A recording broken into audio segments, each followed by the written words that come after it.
Welcome back.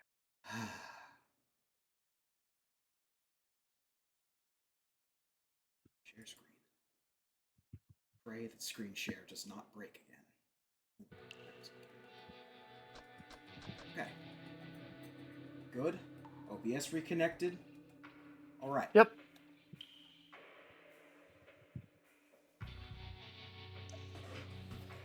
Okay. Tonight is not only the night of Christmas, it is also the night of many technical difficulties, but we're going to try and move through anyway. Alright. So, as I'm getting a new game started here, Bograd, I think you're the most familiar with the series out of all of us. By a fucking mile, I'm pretty sure. Yeah, I don't think there's any real doubt on that one. Yeah. This is one of my favorite game series of all time.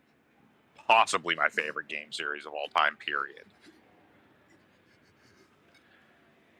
I may have gotten about halfway through this game and like the first chapter of Kiwami, and that's the extent of my experience. And that time spent playing Zero was spent with Bograt on stream. Now, something that's kind of funny that I don't think Krampus realized when he decided to start up this game. The timing is actually apropos. This game takes place in December of 1988, right around Christmas. I was informed today that apparently every one of the games starts on Christmas. The vast majority of them, yes. Meanwhile, my experience with this game is watching you guys play it while I was over at your houses.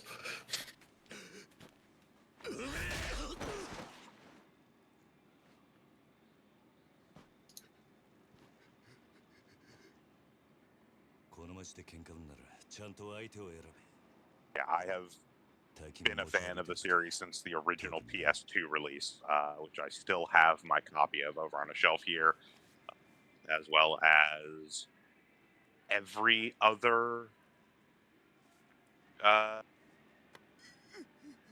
game except 4. I never managed to get a copy of 4. Although I have the, modern remasters. I just didn't get an original release copy of 4. And that also includes various bizarre things, like I own a copy of Yakuza Dead Souls. Or Yakuza of the Dead, which was the zombie apocalypse spin-off game.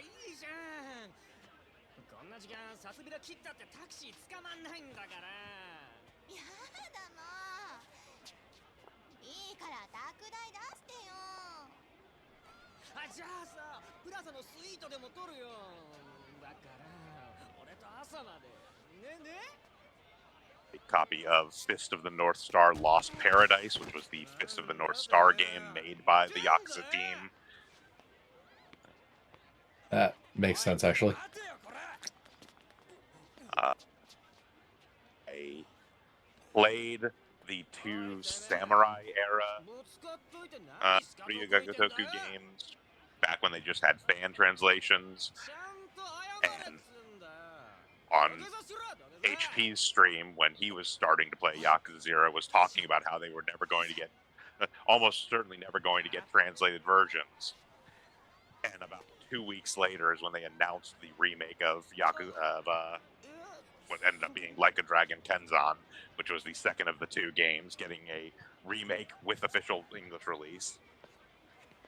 So yeah, the series has 9 mainline games and a ton of spin-off games.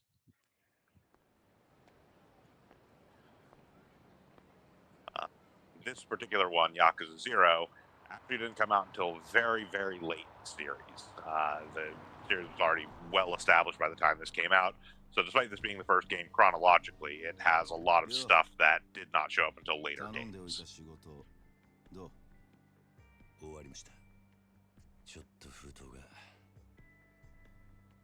このままでいいっすか。そんなこと気にしないでいい。むき出しだろうが金は金だからね。堂島組さんは仕事早くて助かるよ。はいこれ約束の1割。ご苦労さん。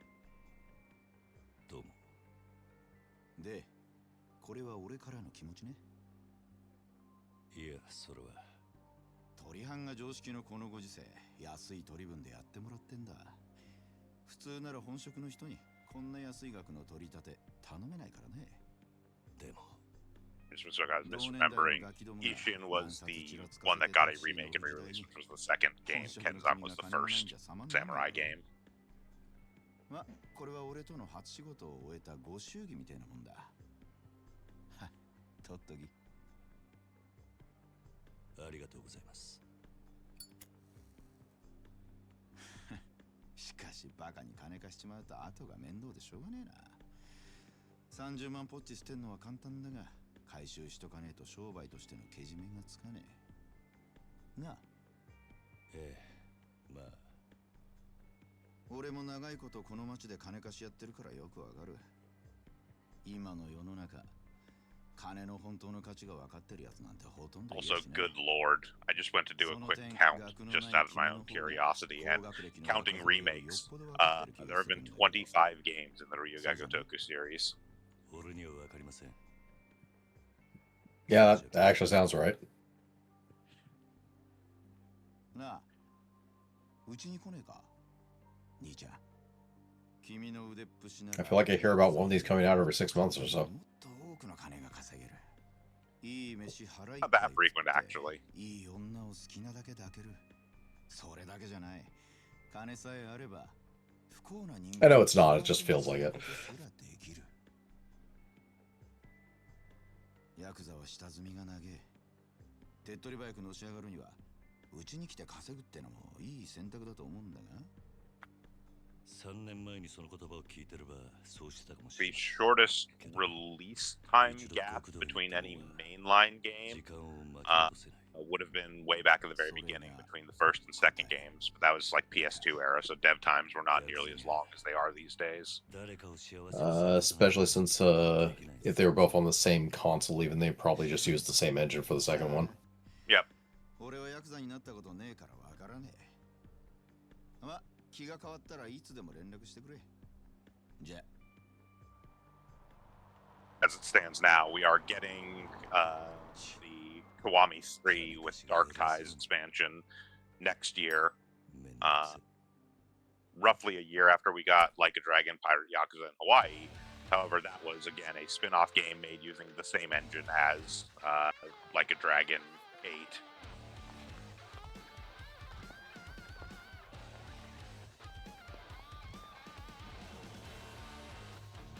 The 80s.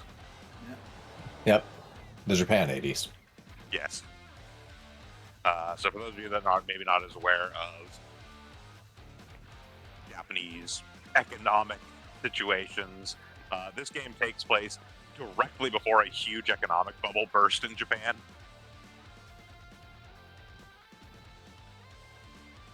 So this is at the absolute height of like excess and economic like overstimulation, and everything is flashy and bright and important. Mind you, most of this game, or this game in particular, is about 50-50, but this is also set in Kamurocho, which is a fictionalized form of Kabukicho, which is sort of the red light district anyways. So even during the downtimes, it was still like this. But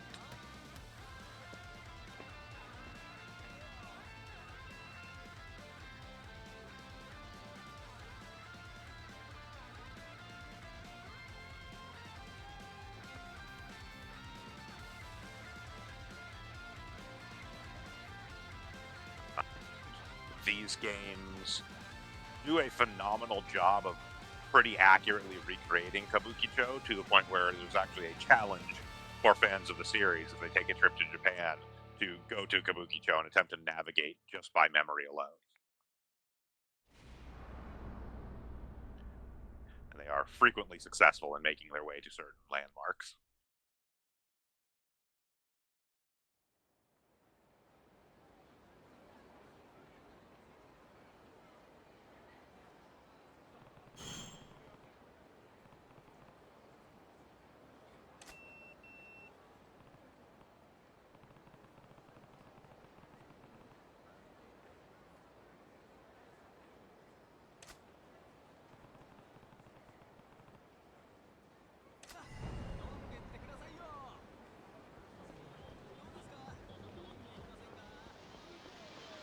So, broadly speaking, these are. I use open world, but they're open world within the confines of an urban city. And they're primarily games that revolve around, like, hand-to-hand combat.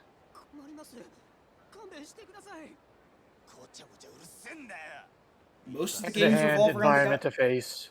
Yeah, exactly. Various forms of melee combat. Introducing various objects to people. Most games in the series we're playing, or more games than not we're playing as the gentleman we're playing as now, Kazuma Kiryu. Generally speaking, yes. He is the primary protagonist of the series, at least until the two most recent games, where the torch was sort of handed off. Yeah. この町に来るのは初めてか。だったらなんだよ。ここらはうちの組の島なんだな。カムロ町を歩き慣れている連中なら、この辺りでバカはしねえ。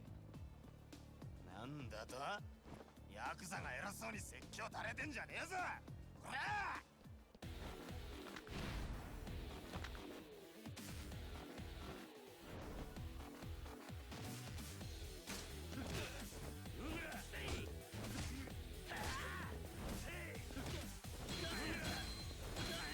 This is our basic tutorial fight. They're gonna go over basic combos.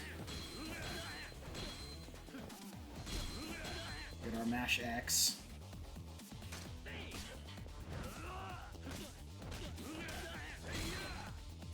Get our insert a Y at various points into that X combo to do combos here. Health gauge. Grabs. Got your light grab, your heavy grab, and your grab.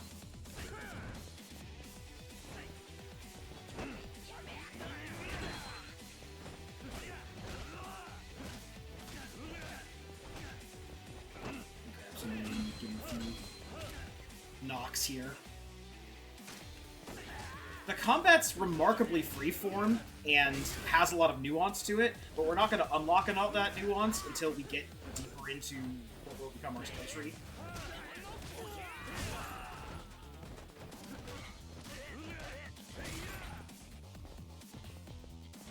Also, like all good beat-em-ups, people just drop money when you beat them up. A theoretical in-universe reason for that. There is a semi-canonical explanation for that. It is from a couple of these spin-off games that are not necessarily 100% canon, but it is the two PSP games. One of the things that is established is that the various Yakuza clans around Kamurocho, as an initiation ritual, send out their new members with their pockets stuffed full of money to go pick a fight with Kiryu. I mean, that works for members of the Yakuza. These people and were if they not. beat Kiryu, they get to keep the money. Nobody ever keeps the money. No one does. 興味ね相変わらず硬いねまあいいやとりあえず飲みに行こうぜ久々にオールで付き合えよなあ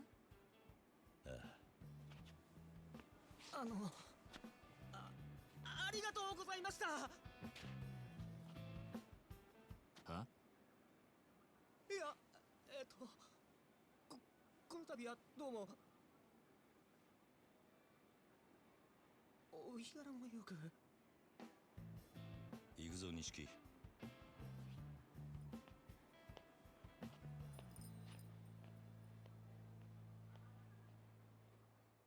So I will say this much. Enjoy this prologue, because for a series, which at least in the West was primarily titled as Yakuza, this prologue chapter is the longest period of actual gameplay that Kazuma Kiryu actually spends in the Yakuza for the entire series. これで風間のおやっさんも少し安心するかさあなあいにこ俺の取り柄は喧嘩の腕っぷしだけだお前みたいに器用じゃねえからな何言ってんだこんなバカみてえな時代だぜ楽しまなきゃ損だろう。少し頭使えや。風間のおやつさんが無所から出てくるのは年明けてからだ。それまでに俺も少しは器用になってくさ。へえ。ならまずそのみすぼらしいなりから変えてみな。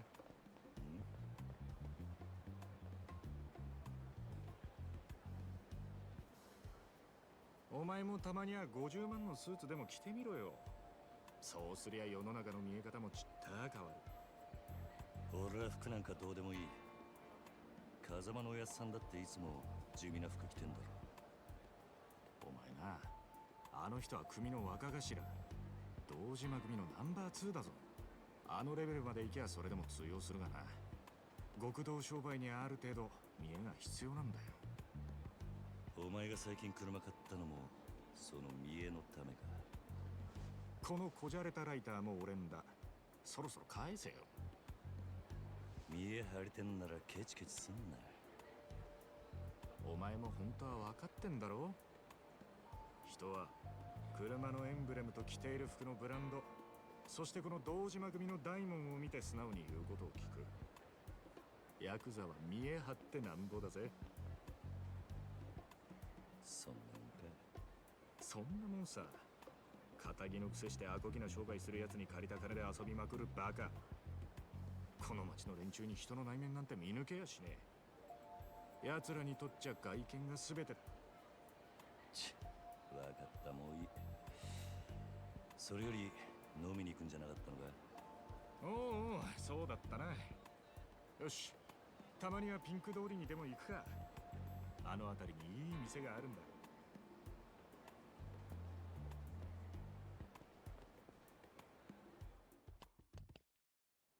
行くぞ。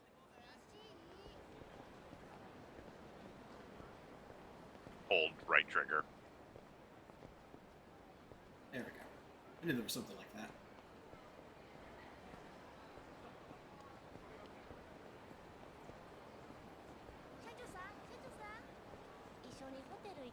おめえ、この辺りの店ちゃんと出入りしてるか。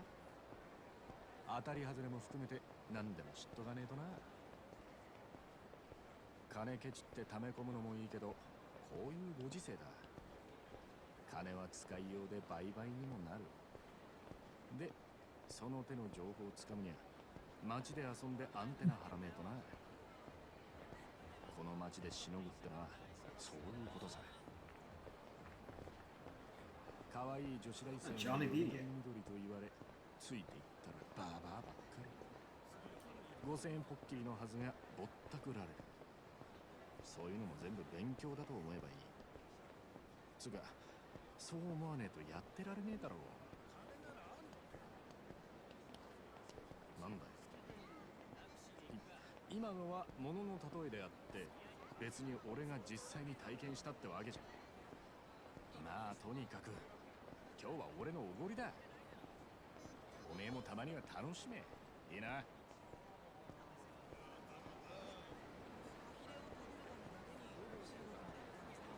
Hello, Mint Chocolate Cookie. How are you doing tonight? Hope you have had a wonderful night.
We stream pretty regularly on Thursday nights, Sunday late mornings into afternoon, and on Monday kind of early evening.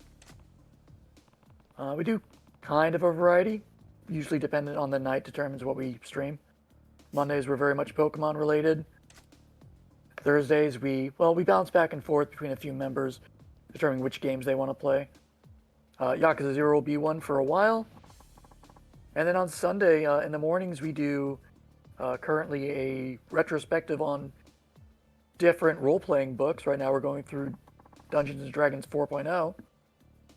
And after that we tend to do, typically we do Super Robot related stuff, but we're taking a break from that to do a story time of Paranormal Site, which is really good so far. It's really good so far. Yeah, I was trying to remember which Discord I'd seen you in before. Jeremy's definitely makes sense.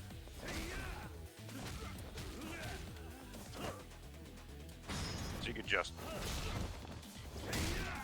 So yeah, heat actions are generally fairly context sensitive. They can, if you have an item in hand, they'll do specific heat action with that. If you've got somebody grabbed and you're near a wall, there will be heat actions you can do. And if somebody is on the ground, you can trigger heat action. Those are your three most typical heat action availabilities.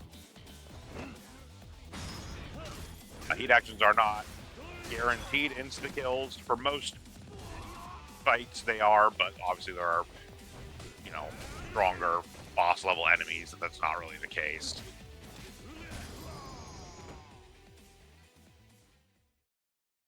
Yeah, there's a lot of different heat actions in this game. There are some really brutal ones. Mm-hmm. One of the reasons I kind of wish I had a stream deck for situations like this, so I can have a button that just flashes on the screen, Kazuma Kiryu has never killed a man. True.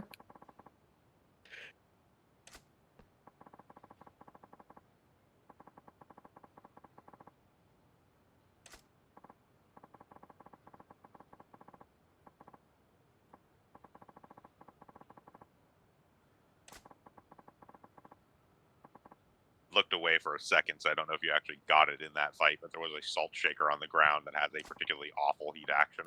I was trying to pick it up, but I forgot how to pick up items on the ground. Yeah.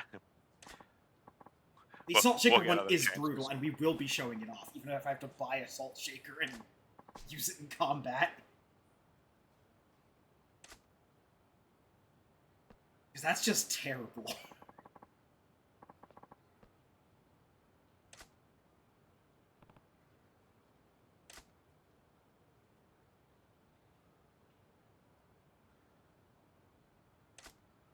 The game has essentially sort of in-game achievements that get you completion points. Completion points can be used to get special abilities. None of these are technically necessary for completing the game, but God, do they make it significantly easier.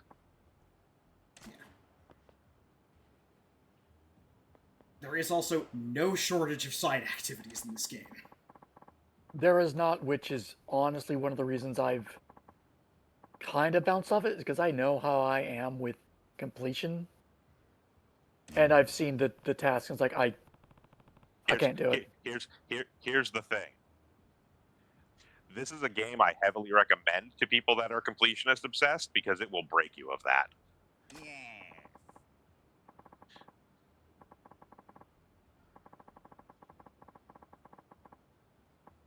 This one is pretty high up there, in my opinion, mint chocolate cookie. I don't know that it's necessarily my favorite.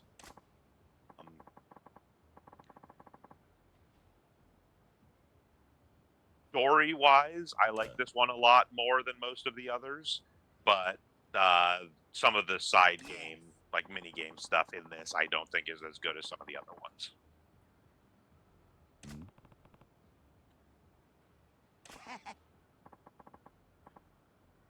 The biggest thing is that getting like 100% completion in pretty much any of the modern Yakuza games involves winning just an absolute bonkers number of like mahjong matches, shogi matches, koi games, oichikobu.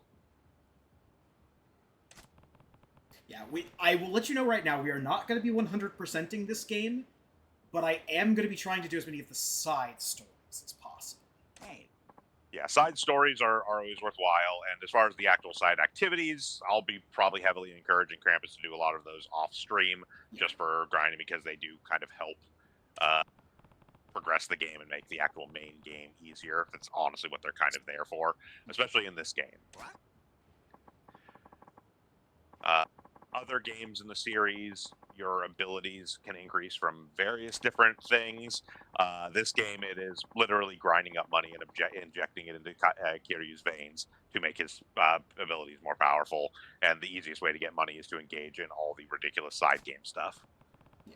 Just like real life. No.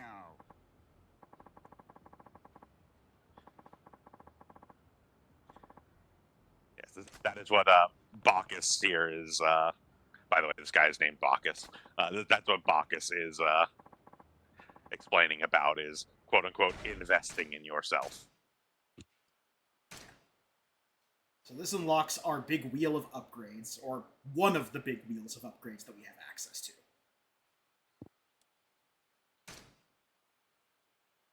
You have to hold down the A button.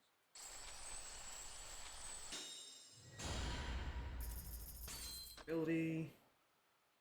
We don't have the money for.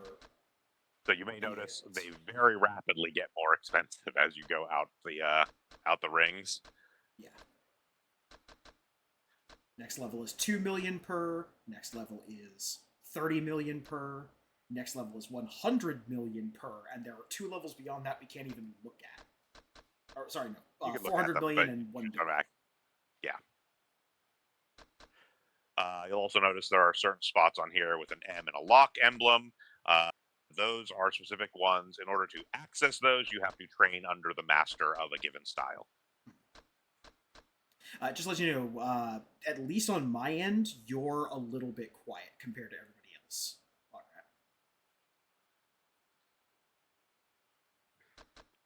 right. Not a whole lot I can do about that. Alrighty. Like, that's the thing you can adjust on your end by changing his output on Discord. Max. Nah, can't help you there then.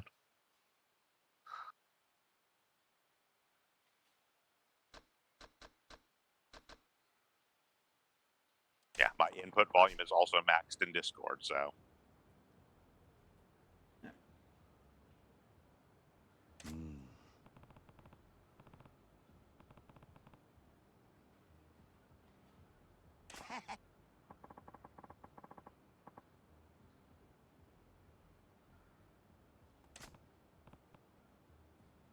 Yeah, an unfortunate thing I discovered when I was trying to get this running tonight is apparently running Yakuza 0 completely obliterates my sound setup and causes no end of problems. I do not know why.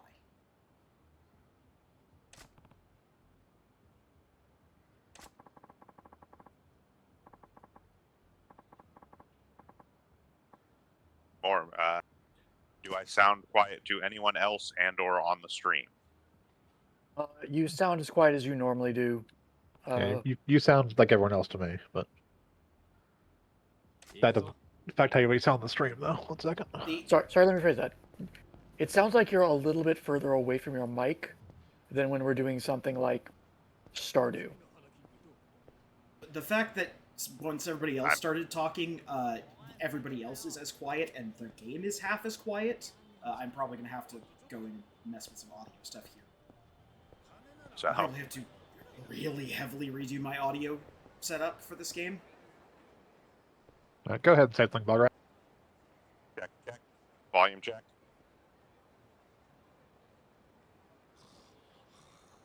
Okay, you are very quiet on stream, but a lot of.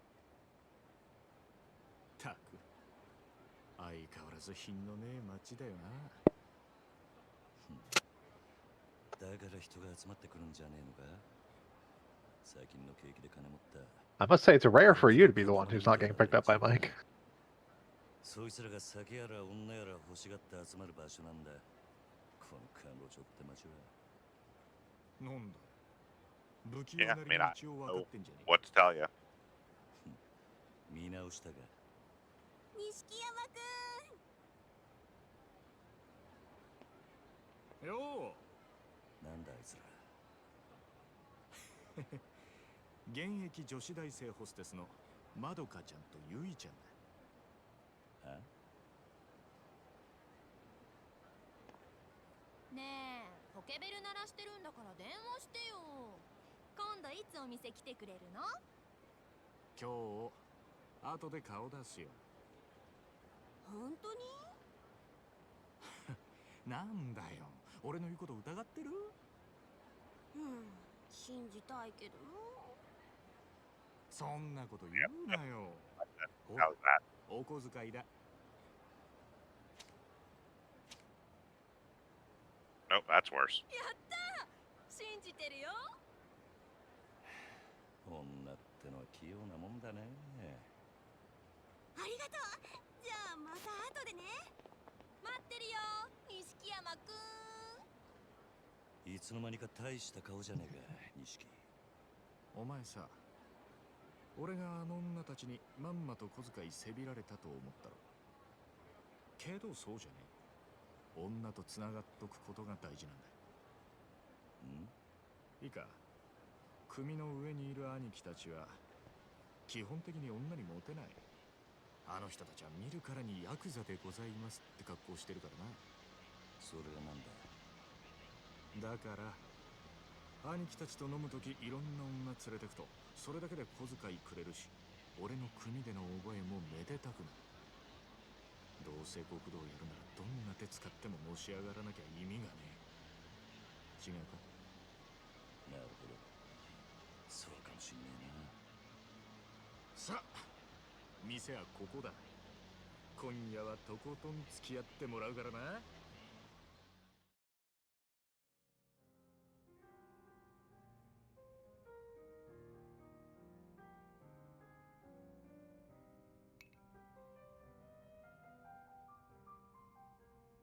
お前、この店にはよく来んのか？これで2度目だけど。なんでだ？ボトルキープなんかしてるからよ。常連なのかと思ってな。ちまちまビール飲むより見栄えがいいだろう。店のもんに顔も売れる。俺は安く見られるのはごめんなんだな。なるほど。お前は偉いよ。確かに見栄ってのを大事にしてる。おめえもこの世界でのし上がりたきゃ少しは見習えよ。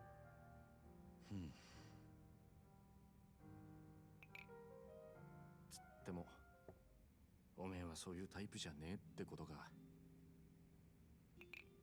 俺はおやっさんの背中を追いかけてこの世界に入った。孤児だった俺ら拾ってくれたあの人のために。てめえの体張るくらいしか脳がね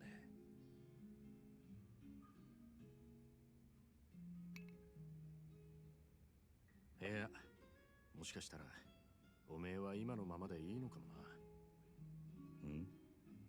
おめえが下で頑張って風間のおやっさんが出世すりゃ、おめえにも出世の芽が出てくるかもしれない。そういうのし上がり方もあるさ。ただおめえは風間のおやっさんの子じゃない。堂島組の組員なんだ。おやっさん、なんで俺らのこと風間組に入れてくれなかったんだろうな。そりゃ堂島組の方が格は上だけどさ。よせよ。おやっさんに考えがあってのことだ。まあそうだな。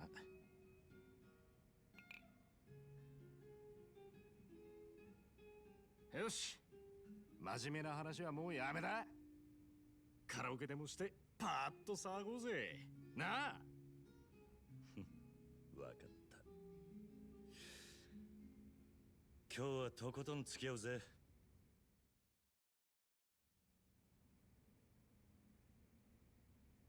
All right, this is where we get introduced to the karaoke game Yep. and the wild swings the karaoke takes. I don't know what you're talking about. It's perfectly normal karaoke.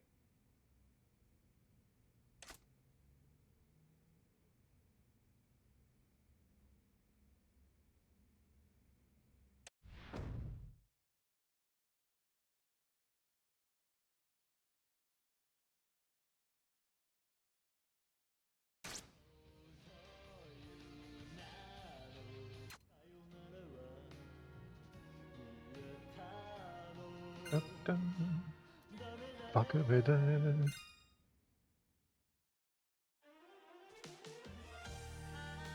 God, I've heard so much Bakamitai today.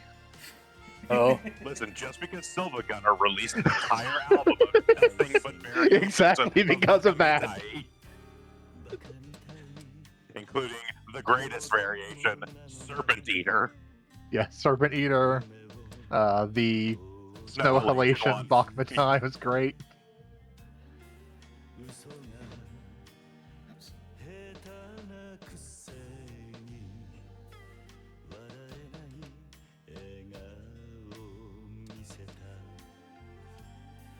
Yeah, fun fact, while it is heavily associated with this series, Bakamitai did not actually show up until the 5th game. wow, really? Yeah. It's relatively recent as far as the games go. Now, mind you, it has been in basically every game since then. Including the Remake. Kiwami remakes. Yep. Yep. Dame, dame. Dame yo. Dame, dame yo.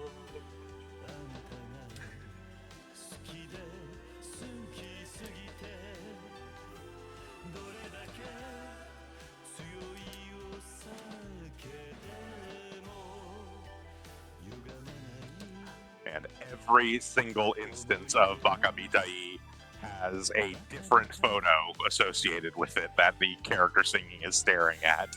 Yep. Which becomes With a one very exception. hilarious bit in 8. With one exception, wherein there is not a photo, but instead a Buddhist Zen monk in the audience that the character stares at.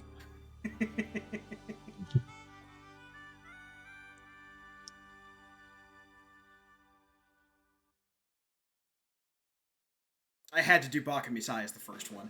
Oh, yes. It's not my favorite. I actually like Judgment better, but Bakamitai is like the Yakuza song that everyone knows. I got an 89, not terrible. Well, we'll get to my favorite karaoke song later on. Well, okay, 24 Hour Cinderella is better, but only Yes. because of the video. The videos. Yes. Fantastic. Like I said that, and you instantly knew which one I was thinking of. だが、それはお前がハメ外そうとか言うから、仕方なく付き合ってやっただけで。嘘つけ。その割にはノリノリだったじゃねえか。普段から隠れて練習してるんだろ？なあ。よせよ。そんなわけねえだろ。 That's a good thing to note about Cosmic Kiryu. Cosmic Kiryu does everything 100%. Except for Killaman. He's never killed him. Except for Killaman. He is 0% Killaman. But no matter what activity he is doing, he will put his entirety into doing it. まあいいじゃねえか。付き合えよ。天国圏でどうだ？しょうがねえな。わかったよ。さあ行くか。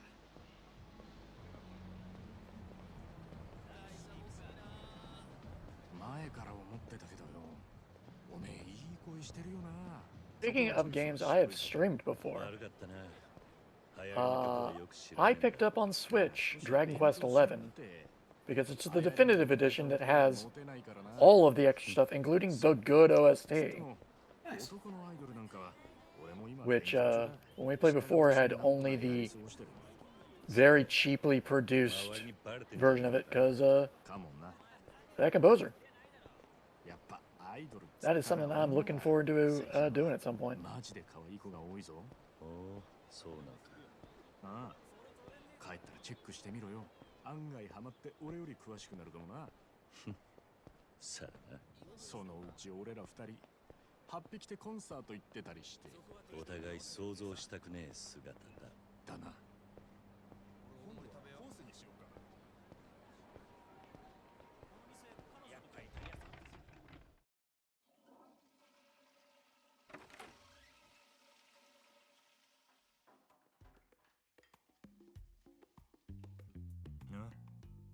おい、なんだよ。全然食ってねえじゃんか。からもう食えねえって言ったろ。大盛りなんか頼みやがって。情けねえこと言うなよ。それでも男が。昨夜11時頃、カムロ町の一角で発見された若い男性の変死体は激しい暴行を受けており、警視庁では殺人事件とみて付近を捜査中です。ただいま続報が入りました。若い男性の身元が判明したとのことです。死体で発見された男性は都内在住の会社員栗原太一さん32歳。警視庁の調べでは栗原さんは金融業者数社から借金を抱えていたとみられ、今後関係者から事情を聞く方針です。おい、桐生。ん Have a good one, man. 殺したと。よくある話だろうが。いや、お前、夕べの取り立 Have a て good one. 相手のこと結構 Have a good one. 痛めつけたって言ってたよな。Yep. Thank you for dropping by. こちらが栗原さんの死体が発見された現場です。ここって。 That's the guy I beat the shit out of earlier tonight. おいおい、お前、マジか。いや、死ぬまで殴ったわけじゃねえはずだ。この場所はカムロ町で人がごった返すネオン街からわずかに裏道を入った先にあります。ビルとビルに囲まれて人目につきにくい、かなりいびつな空間という印象を受けますが、栗原さんの死体はこのわずかに残る更地に倒れていたとのことです。こいつ。やめてくれ。俺が取り立てたやつだ。お前、本当に間違いねえのか。はあ、何やってんだよ。取り立てで相手殺しちまうなんてよ。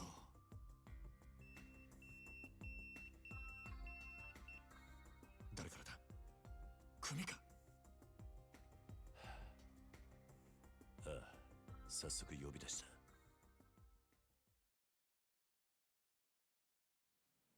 Pagers. 事務所に電話してくれ。 Technology of the future. 今のニュースの件で呼び出されてんだよな、お前。まずいことになったな。いや、お前ももちろんやべえけど、これで風間のおやっさんの立場も危うくなる。何？この不始末につけ込まれちまうってことだ。どういう意味だ？お前や俺がおやっさんに拾われたってことは堂島組の人間なら誰でも知ってる。だからよ、俺らの不始末はおやっさんの責任にもなっちまう。だが俺がやっちまったことだ。おやっさんは関係ねえ。そうはいかねえよ。殺しとなるとことがでかい。多分おやっさんの後釜に座ろうって連中は間違いなくそこをついてくる。堂島組若頭補佐の3人とかな。くそ。そもそも半年前、おやっさんが殺にパクられたのもその3人の誰かに売られたって噂だ。 I wonder who that could be. おやっさんの仕切ってた鳥羽、周到に場所変えてたのにいきなり摘発食らったろ。ありゃ組の事情に詳しいもんが殺にチクったとしか思えねえ。でそれが誰かっていや、3人の若頭補佐の一人、久世の兄貴だったって噂だ。久世の兄貴がおやっさんを殺に撃ったってことか。もちろん証拠があるわけじゃない。でもよ、その件でおやっさんが無所に行ってから久世はえらい勢いついてる。火のないとこになんとやらだ。何しろ今は組に連絡するしかねえだろ。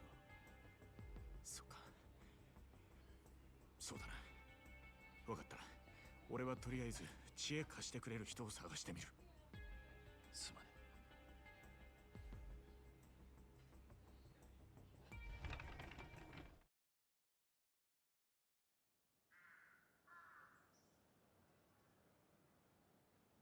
Welcome back, all right.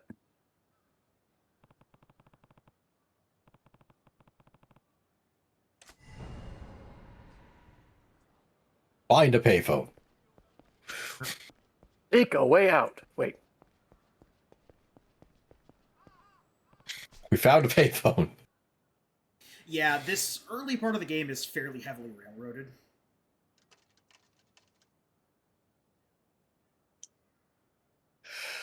I mean, there's another reason why they're teaching you about the payphones right now. Yeah, because they're your save points. Yep. 桐生だ。そっちで誰か俺のポケベル鳴らしたか。あ、はい。久世の兄貴に言われまして。桐生さん、すぐ事務所までお越し願いやす。実は若頭補佐のお三方が桐生さんをお待ちで。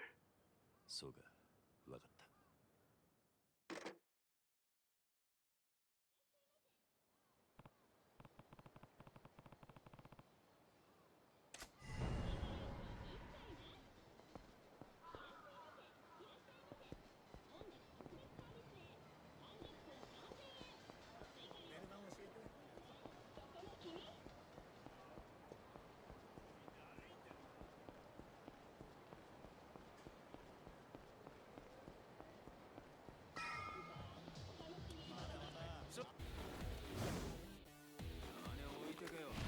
And we run into our first roving gang fight. They can Oh, be again. hooligans, they can be drunkards, they can be all sorts of random people.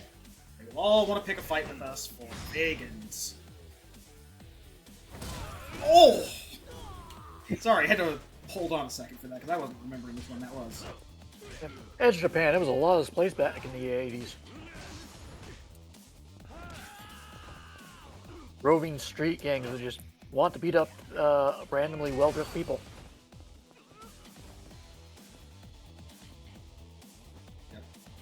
Yep. I mean, realistically, you should not have gotten up. But... Yeah, no, I had to stay down.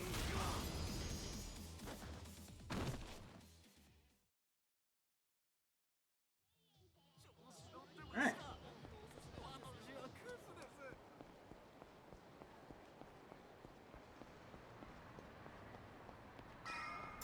Oh, and occasionally if you see that thing on the left-hand side of the screen that looks like a pager,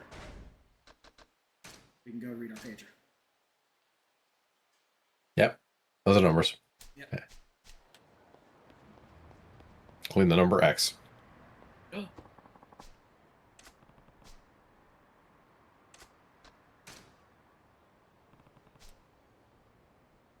I have been going through the old Dream Drop Distance videos. Mm-hmm. My god. I had forgotten.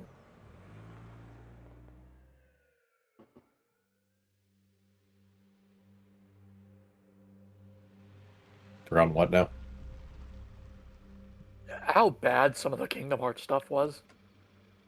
Yeah. Hey Shiv, do rhinos give you PTSD? No, I mean, I don't remember much of the Dream Drop Distance. Yeah, it's all blur at this point.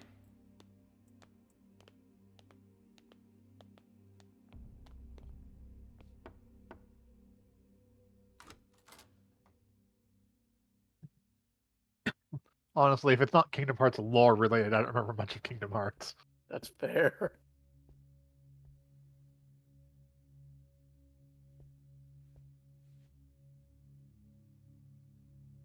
Oh, ずいぶん待たしてくれるじゃねえか。偉くなったもんだな。おう、キリ。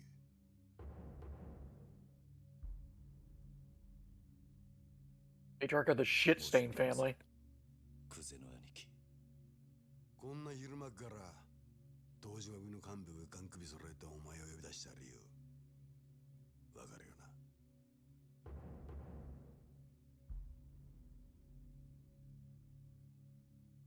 カムロ町で見つかった死体の件ですが。やっぱりてめえか。こりゃゴロどころじゃなくなっちまったな。なあ、久世の兄貴。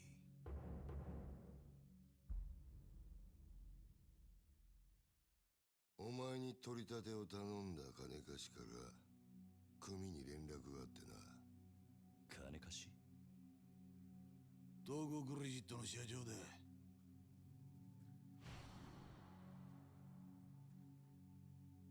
あの社長に頼まれて仇ぶっ殺したのはおめえだろ。もっともあいつは自分のせいじゃねえって早速逃げ打ってやがったがな。たかが30万程度の小競りの取り立てで本性が下手打つとも思っていなかっただろうからな。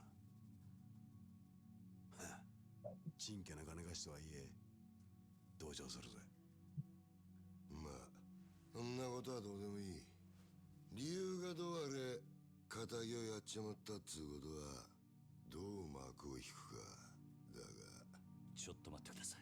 俺はジタバタすんじゃねえ。安心しろ。仇ったって相手も借金まみれのクズだ。臭い飯7、8年食えば事は収まる。俺に掴まれた。なあ殺しの方はそれでお上と手打ちするとして、それより問題はあの場所からどう人目をそらすかだが。そうだな。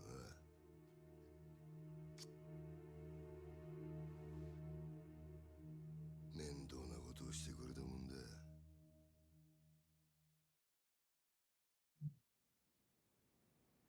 あの場所ってどういう意味っすか？とぼけんじゃねえよ。おめえが死体を捨ててった場所だ。おいゲリュウ、おめえよりによってなんであの場所でやったんだ。え？まさか風間の頭の指示ってわけじゃねえよな。おやっさんの指示って、なんでおやっさんの名前が出てくるんすか？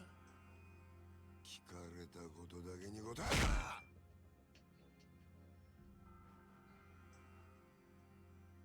ろ。なんであの場所を選んだ？頭の指示じゃねえのか。あ？それにチャカはどこで手に入れた？それも頭から渡されたのか？チャカ、一体何の話をしてるんですか？俺は銃なんか持ってません。この後に及んで白を切るつもりってか。見つかった死体は痛めつけられた後、とどめに頭を撃たれていた。殺はまだ公表してねえかな。本当ですか、その話？だったら死体転がしたのは俺じゃありません。俺は素手で奴を殴っただけです。本当です。もしその話が本当だとしたら、お前は誰かにはめられたってことになる。そうだな。はい。間違っても俺は銃を撃ったりはしていません。と言ってるが、どうしますか？嘘に決まってんだろ。たく悪あぎしやがって。てめえみたいな下っ端はめて誰が得するってんだ。おうキリュウ、もう一度聞くぞ。なんでわざわざあの場所で騒ぎを起こしたんだ？金貸しからの指示だったんです。あの場所に相手を呼び出すから、少し痛い目に合わせてから金を取り立ててくれって。今言ったこと間違いねえな。ええ。どうやら金貸しから話聞く必要がありそうだな。とはいえうちの組があの殺しに関係していたっつうのは事実だ。しかも場所が場所だ。このままじゃあっちの仕事に支障が出ちまう。どうするよクゼな兄貴。答えは一つだろう。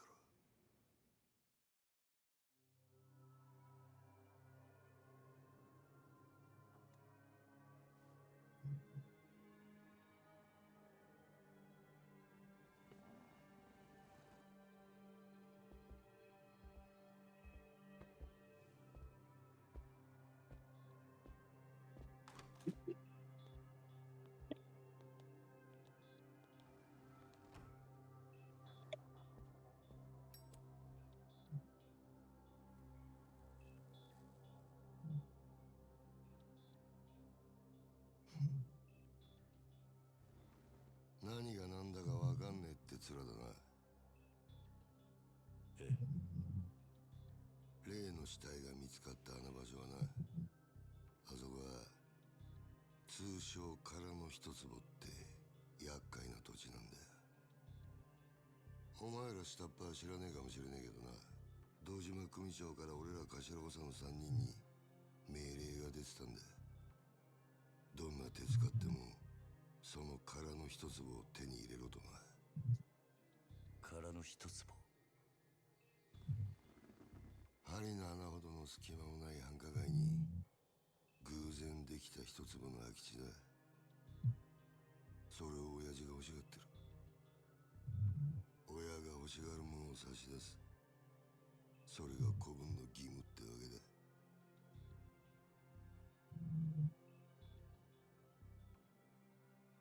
だがその場所で仇の死体が見つかった。あの土地が世間の目を引いちゃ地上げしようにも手出しが難しくなっちまう。ほんと困った話さ。なあ。それがおやっさんとどんな関係が？あの一坪にはな、別の意味もあってな。堂島の親父に差し出したやつにはとっておきの褒美が用意されてる。褒美？おう。不在の風間の頭の後、堂島組次期若頭のポストだ。つまりあの土地は俺ら頭補佐にとってただの一坪じゃねえってことだ。まあ最初はてっきり風間の頭とつながってるお前が俺らの邪魔するためにやったのかと思ってたが、その顔色じゃ何にも知りませんでしたって感じだな。ちょっと待ってください。それじゃ風間のおやっさんはどうなるんです？さあな。だが組の一大事に無所にいるようじゃ頭は務まんねえだろ。おまけにだ、ガキの頃から育ててきた可愛い子分が理由はどうあれ仇をぶち殺しちまったとあっちゃきっちりけじめつけねえとな。おやっさんは関係ない。それで俺も殺しはやっていません。そういうことはサツに言え。つってもヤクザの言い分聞くほど連中も暇じゃねえだろうな。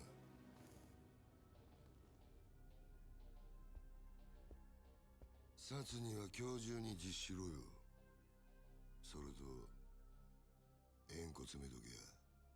お前も極道なら組長に挨拶しとかねえと筋が通らねえぞ。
Maybe, maybe not. Either way, I'm not doing this for you.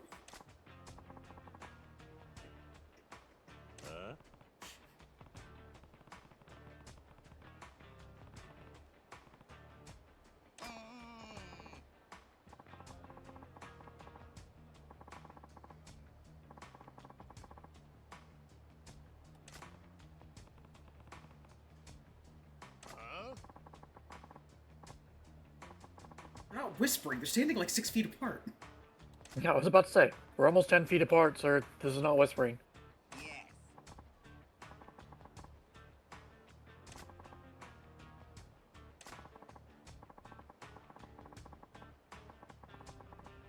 Yeah, it's not whispering. We're just secretly communicating via text boxes.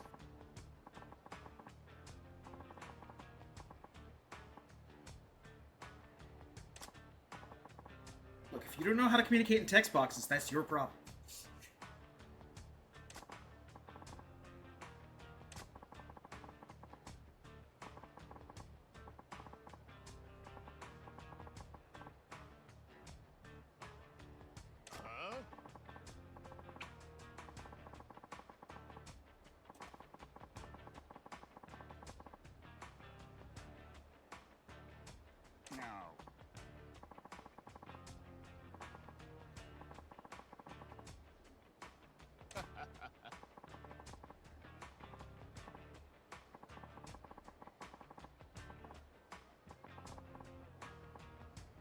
Thuggish Man also looks like he has, like, a plastic Lego head for hair. It was the 80s.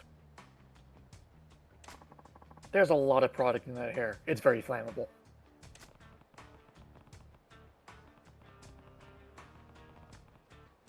It is literally more gel than hair.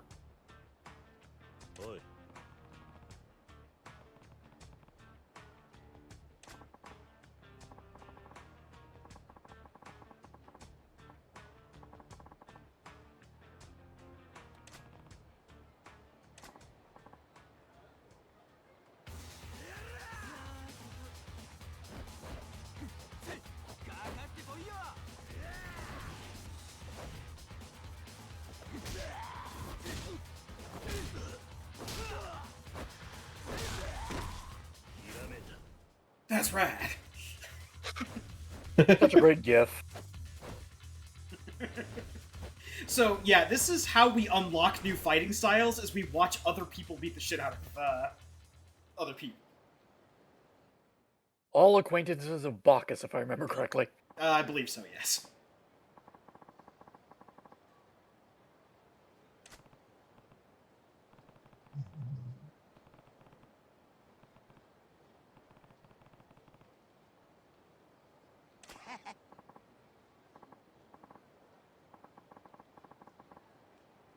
No.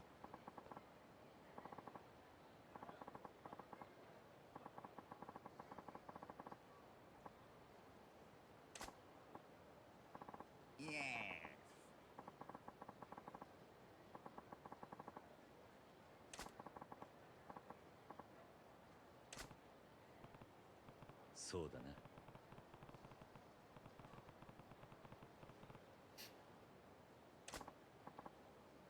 That's right, it's tutorial time. Time to use the new style. Yep.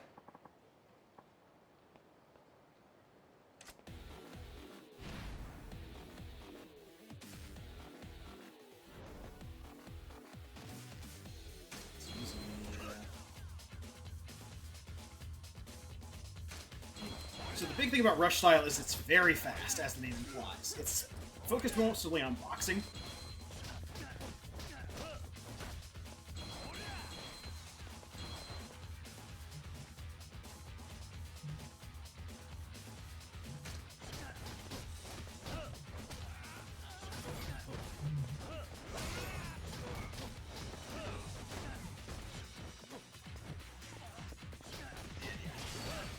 Especially effective for, like I said, guys that can't be knocked off the ground easily. Because then you can just chain punches and stun them. And then Kiryu punts a man. Gets some impressive distance, too.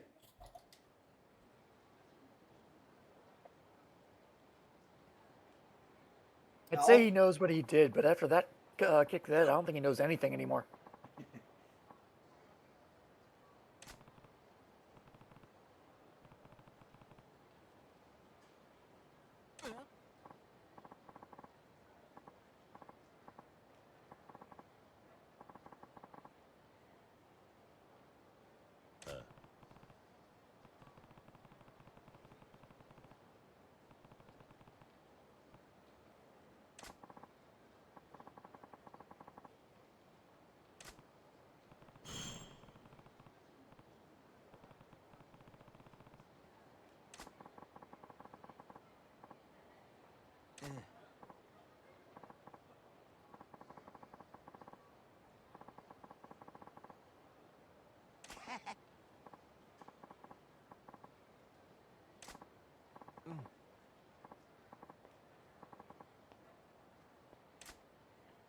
How's my audio now?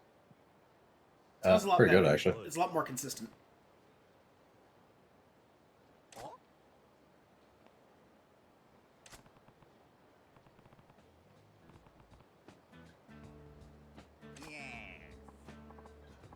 Yes.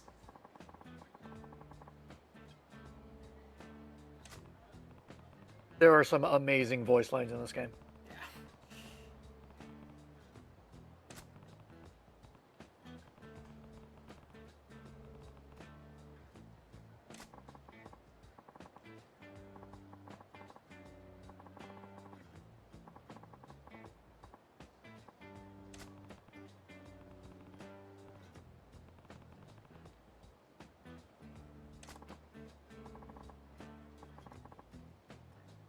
A fisting But that's not what that's called.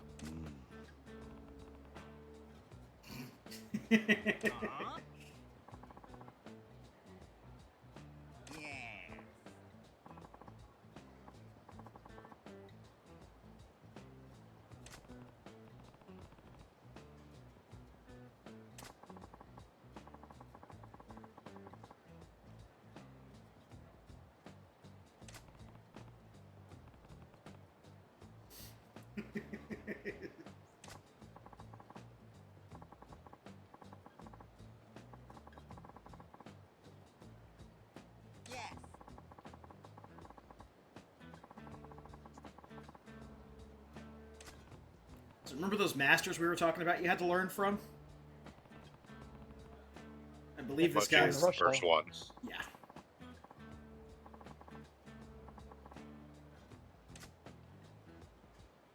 And I think all the masters are tied to like a mini game or something. Or like a side story. Not so much a mini game as each of those unlocks is a challenge for them you have to complete. Okay. They are all fights of various sorts, kind of. Got it. Yeah, I think I remember his. And his is just working as a knockout artist. Yeah. You basically get into fights and cannot attack the other person, but have to not get hit for a certain length of time.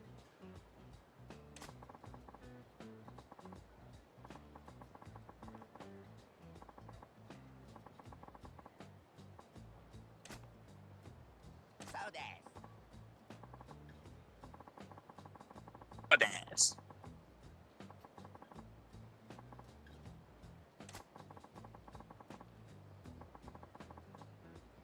The voice lines are very weird.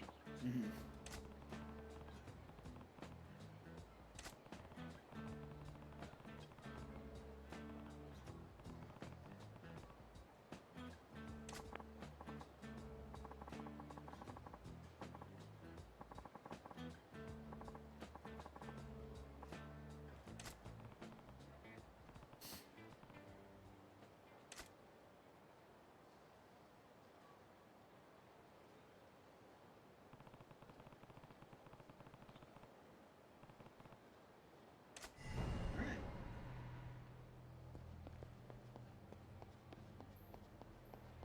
There are various stores we can go into to do various things right now. We'll probably hold off on that until like next session.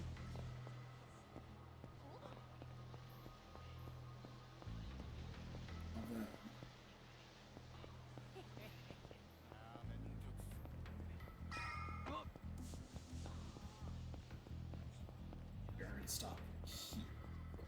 Yeah, you do want to go talk to Bob. And get notified.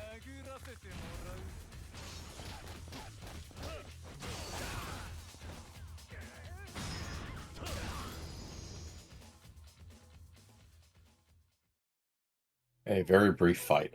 Yep. Kazuma Kiryu has never killed a man. Yeah, that guy's clearly still alive. Yep. Probably needs dental work, but that's still alive.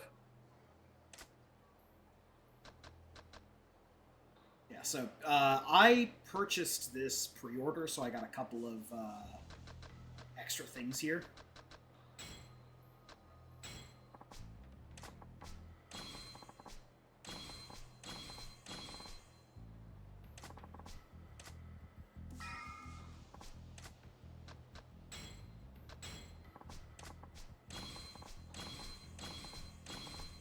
Toughness Emperors, Taran, and Stamina Royales are all healing items that you can carry. And Healing or heat increase.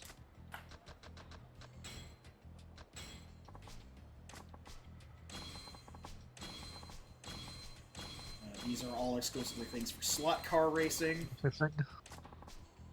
And a couple of just regular items. Yeah, it's like a lightsaber. Yeah, Perfectly regular item. Perfectly regular item, yeah.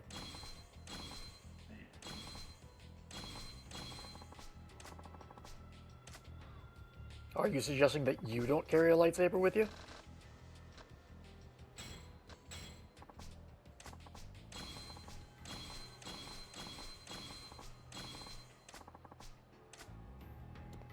I believe here is where we exchange those CP points.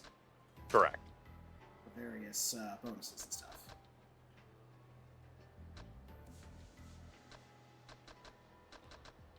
Now, you currently only have one CP. They're easy enough to get. Generally speaking, my recommendation... Yeah, you can see there you got one for battle, but like literally just stuff I'm like talking to people, eating food at all the various different restaurants. Sub-story. All the sub-stories, the business minigame that will unlock later, any of the mini-games. Yeah. And to clarify for the censors, this is clown points. Completion points, but yes. Good enough. Bob is there incidentally. He has nothing to do with the completion point system. Before we go into the office we're going to, I'm going to head over here and save real quick.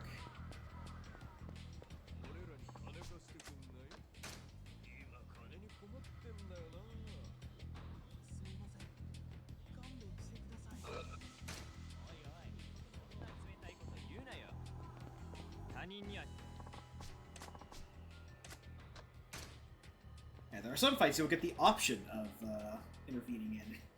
Yeah, so specifically you see people around town essentially getting hassled by people.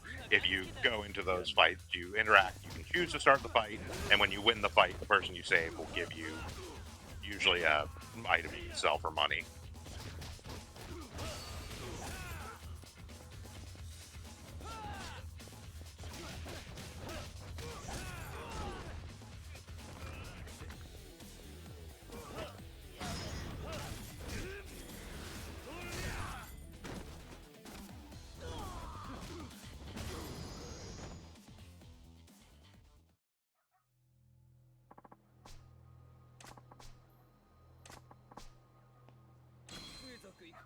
Silver plate.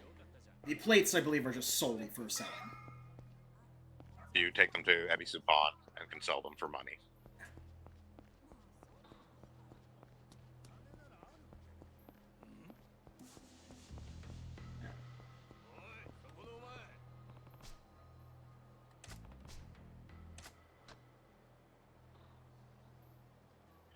I would do get ready first and go into your menu because you got some equipment. That's true, yeah.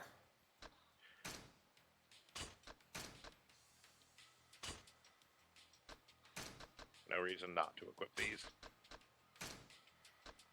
Ah, stats. The weapons are whatever.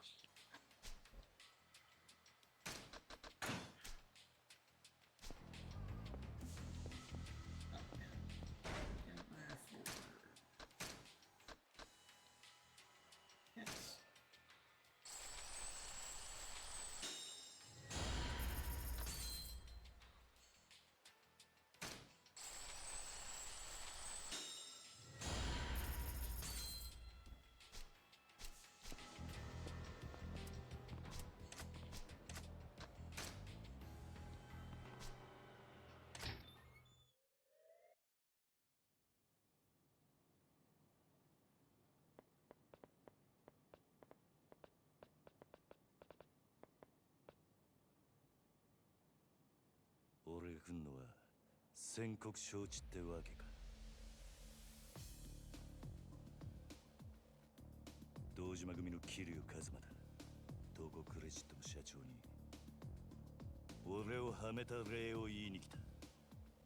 うちの社長はあんたに会う気はありませんよ、桐生さん。じゃあお前ら半殺しにして会う気にさせてやる。この人数相手にあんた一人でか。Hey, but if it's 3 beats half to death, isn't that just 1.5 deaths? Kazuma Kiryu has never killed a man.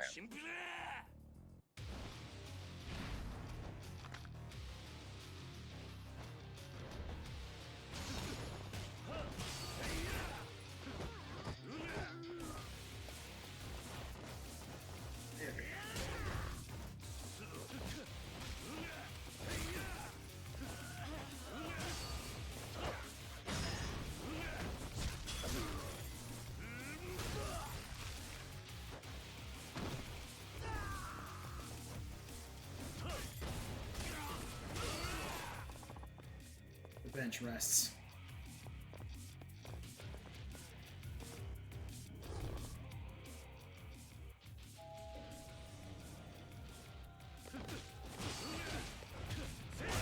No, guys.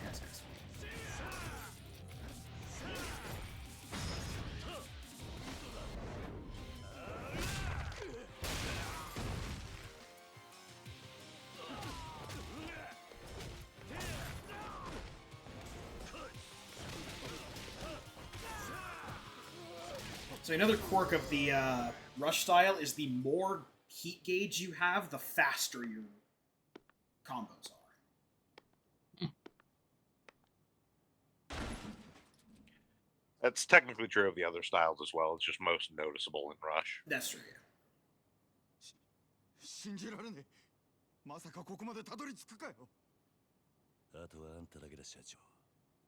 じっくり話を聞かせてもらう。話？何の話だ？今さらとぼけだって時間の無駄だ。なぜ俺をはめた？あんたの目的は何だ？おい、近づくな！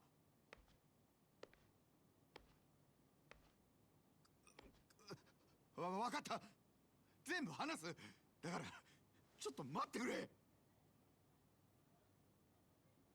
俺はあんたをはめる気なんてなかった。ただ人から頼まれた通りに動いただけだよ。あんたにあの場所で取り立てさせるようにって。そいつを頼んだのは誰だ？その人は。あ。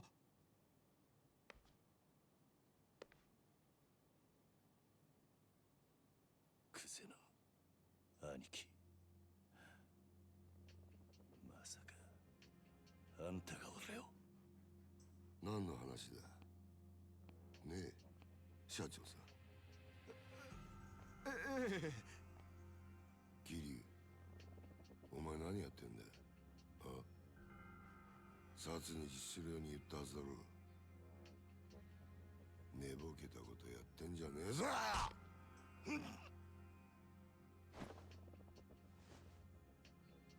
あ、やっぱちょっとなまってんな。現役の頃はガキのしつけなんざ一発で済んだんだがよ。社長さん、ちょっと外してもらえませんか？この若いのに説教しねえとなんねえもんでね。ごゆっくり。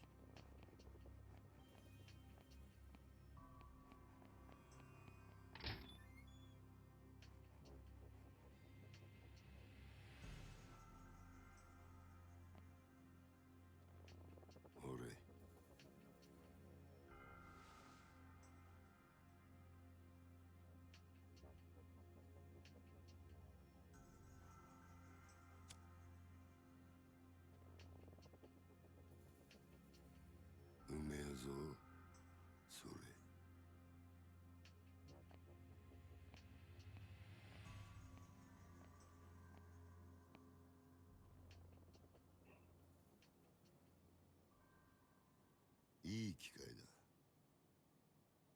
前とは一度腹割って話してと思ってたからよ。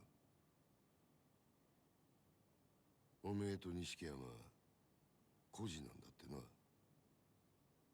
風間の頭がやってる施設の出なんだろう。確かひまわりとかいう養護施設だ。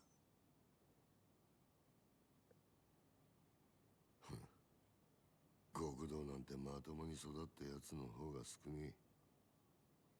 孤児だからって恥じる必要はねえぞ。ただな、風間の頭もえげつねえ真似をするよな。どういう意味ですか？拾ってきたガキに育てた恩着せてよ。今じゃ立派にあの人の玉よけになってるじゃねえか。おめえと錦山、頭のためなら命も惜しくねえってよ。こういうの洗脳っていうのか。そろそろ本題に入ってもらえませんか、クゼの兄貴。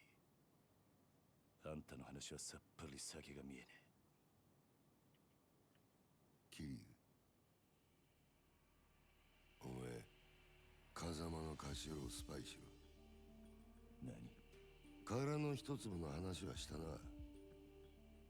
それさえ手にすりゃ俺が次の若頭、堂島組の跡目を。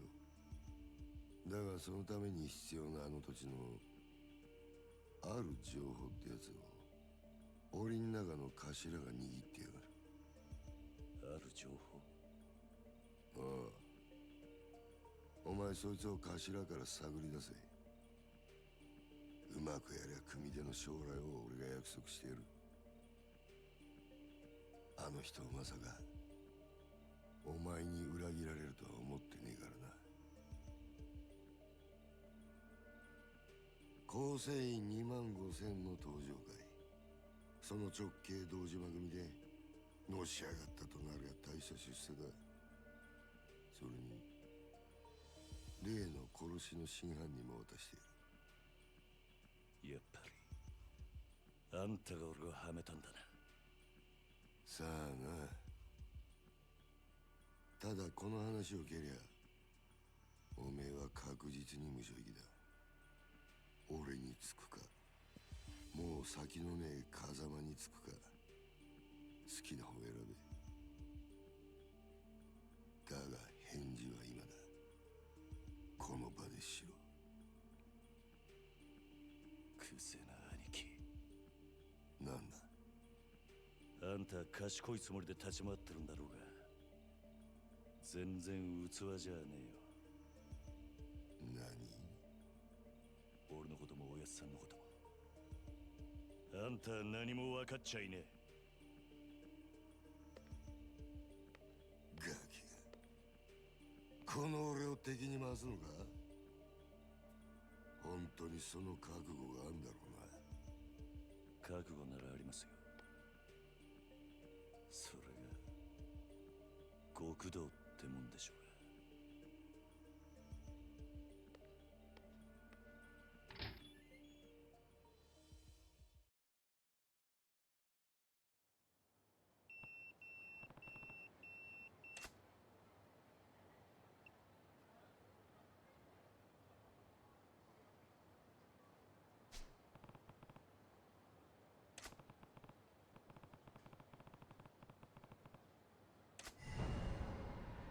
Find a payphone.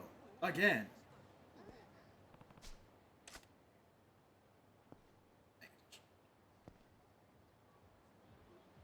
Find a payphone, but not in that direction, where you know a payphone is.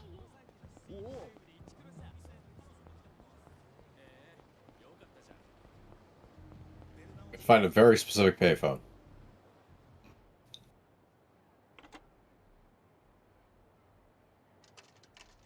That dream machine have a fighter jet? Maybe a sticker, maybe a little toy, maybe. Could be anything. Or an actual fighter jet. Or an actual It's a fighter machine jet. of your dreams. もしもし、桐生だな。錦山だ。ああ、やっぱりお前からの呼び出しだったんだな、錦。お前今どこにいる？風間組の事務所だ。天下一通りの。風間組？なんでお前そんなとこに？今柏木さんと会って話してる。なんかいい知恵貸してもらおうと思ってよ。なんせ柏木さんはあの風間のおやすさんの片腕だ。なるほどな。それよりお前の方はどうだったんだ。もう堂島組の事務所からはとっくに出てるんだろう。ああ。だがいろいろあった。いろいろ？そいつは直接会ってから話す。分かった。なら俺は柏木さんと風間組で待ってるからすぐ来てくれ。実はな、お前も柏木さんの話を聞いといた方が良さそうなんだ。お前殻の一つぼって聞いたことあるか？久世の兄貴からさっき聞かされたばかりだ。どうやら柏木さんは何もかもお見通しらしいな。俺もすぐそっちに向かう。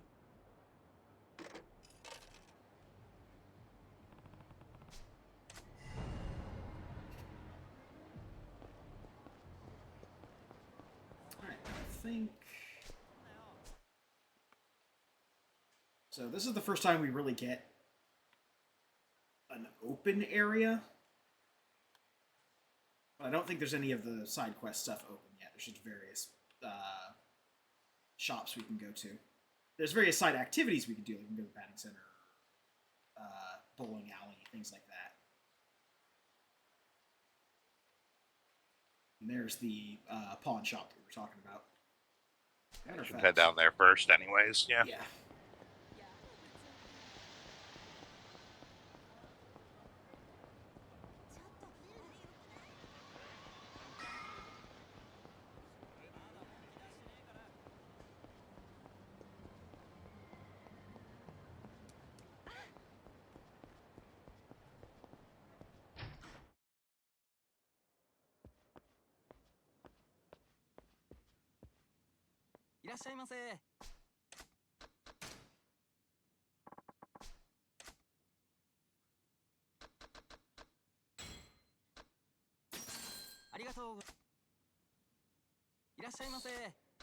Forgot you can sell multiples.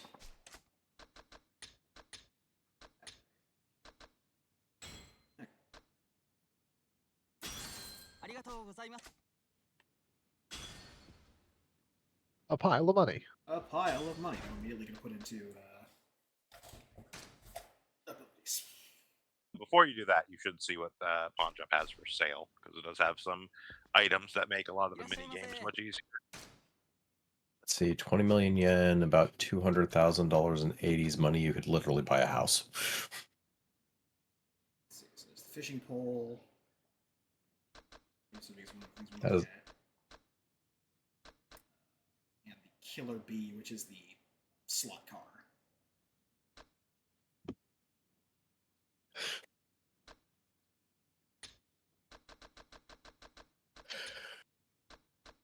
Those, doing both of those. Yep.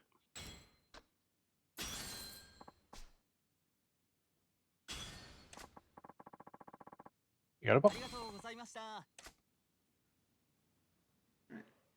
Now go ahead and invest the rest in your abilities.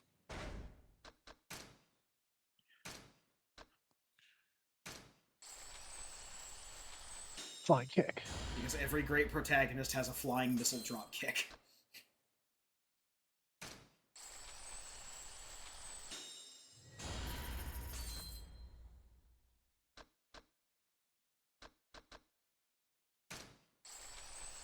Yeah, those are important to note. Things like health increases and heat gauge increases apply to all styles when you unlock them, so they are quite worthwhile to invest in.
the shrine too, now that you have a fair amount of CP.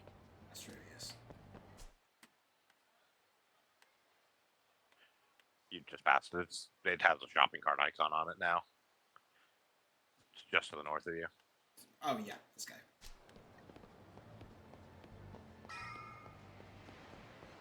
Yeah, on the topic of going to Japan and being able to navigate this district by memory of Yakuza, I'm fairly certain Bograt can do that. I have not played enough Yakuza. It is definitely something I plan on trying when I eventually take a trip to Japan.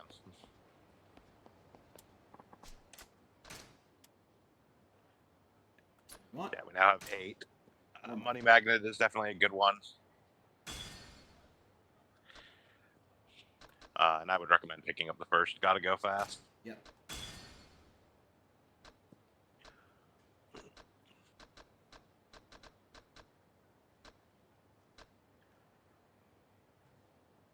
And these are all business. Yeah, stuff. the business ones are all related to the real estate thing that's not unlocked yet.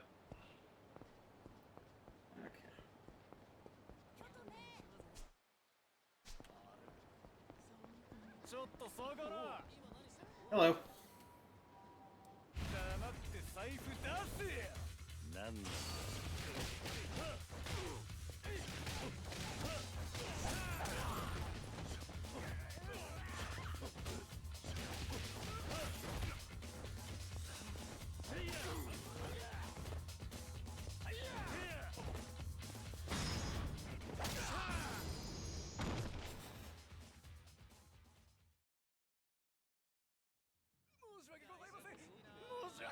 As it was. Now go home. Kiryu away!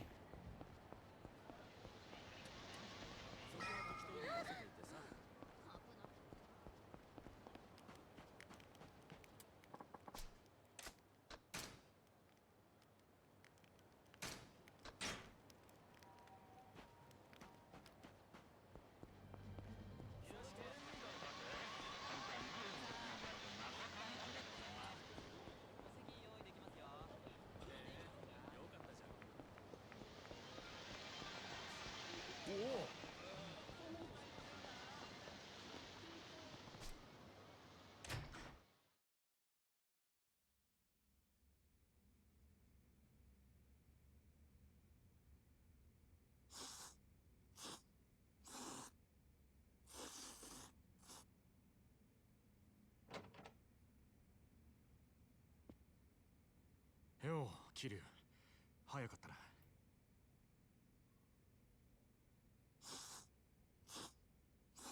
すいません、柏木さん。お手間かけさせるような真似しちまった。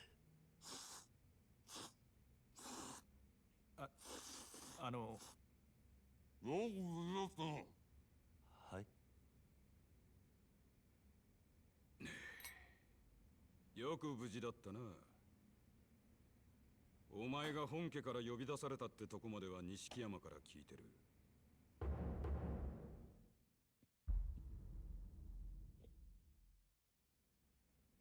そっから先何があったか大方予想がつく。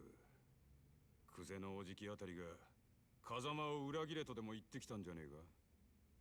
ええ、そうです。どういうことなんです？殻の一坪で桐生が死なせたって死体は銃で殺されていた。もちろんこいつがそんなことするわけがねえ。つまり誰かにはめられたんだ。それもっと早く言ってくださいよ。俺はもう本当に兄弟が人殺しになっちまったのかと。錦。面倒なことになったな、桐生。とにかく久世と何があったか全部話せ。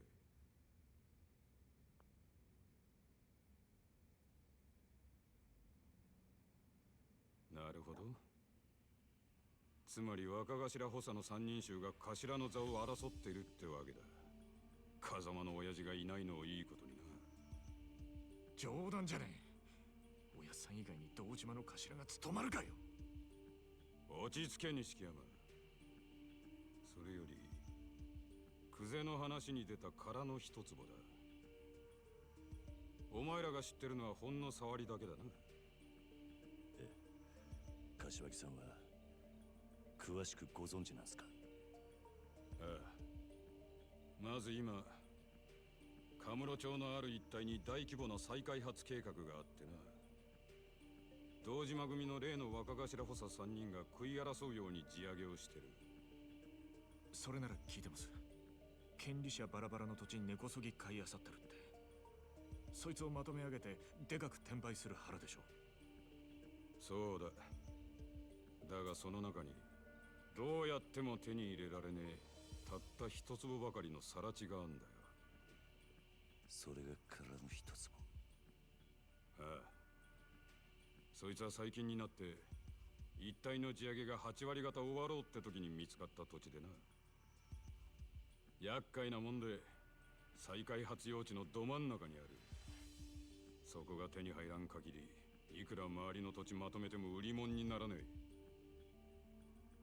そんなからくりがあったのか。ところでその一坪まだ誰も手に入れてないんですか？所有者が行方不明らしい。もし今出てくりゃ10億って値になってんだがな。10億？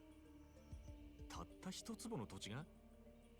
ああ、殻の一坪が欠けりゃ再開発自体がひっくり返る。だが堂島組は周り一帯の地上げにもう100億以上突っ込んでんだ。一坪10億だろうが今さら引けやしねえ。クゼはその土地を手に入れるのに必要なある情報を風間のおやっさんが握っていると言っていました。風間のおやっさんの持ってる情報って何です？いや、わからねえ。俺も初耳だ。でもやっぱり姿消している土地の所有者に関係することでしょうね。何にしてもクゼはその情報をおやっさんから探らせるために桐生をはめたってわけか。ああ、そのために人一人殺してまたな。おめえら今の状況わかるか？桐生は当然として追い詰められてんのは風間の親父も同じだ。桐生が仇殺したってことで後見人の親父もけじめを迫られる。その上クゼが殻の一坪手にして若頭になってみろ。奴は親父を必ず組から追い出す。組から追い出す？まさか堂島組の波紋もあり得ると？ああ、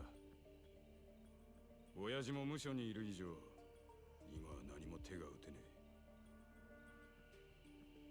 あのおやっさんが波紋？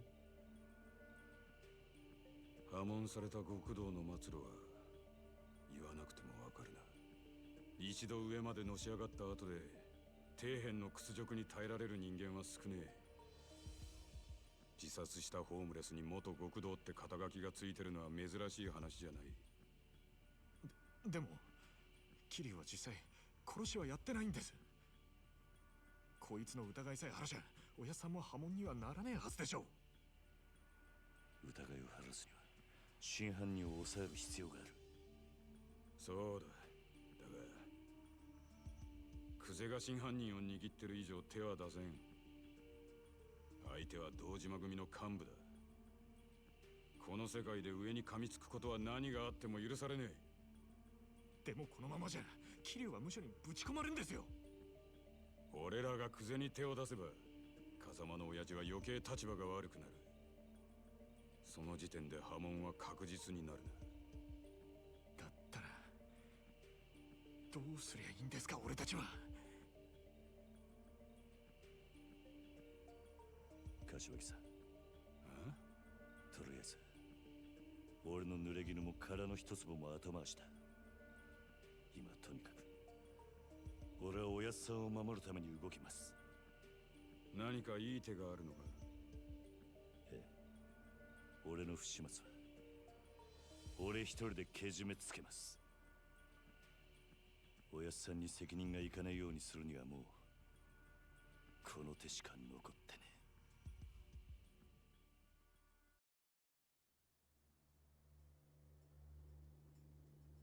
一人でけじめつけるって何する気だ桐生？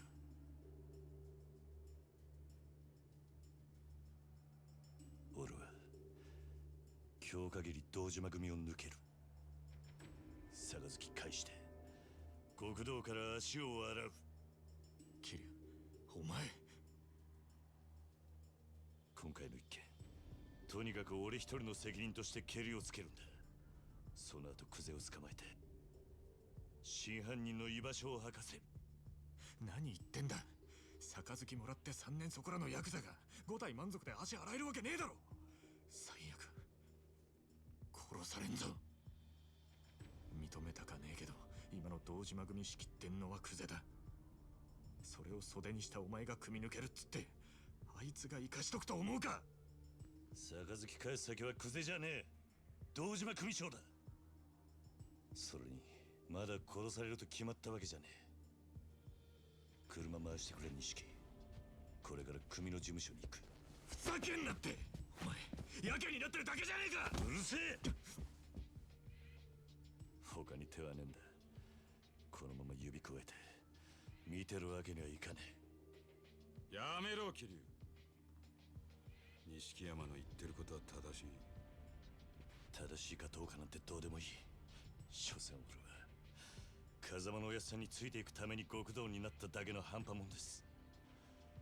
俺の不始末でおやっさんに迷惑かけるくらいなら俺にも覚悟があります。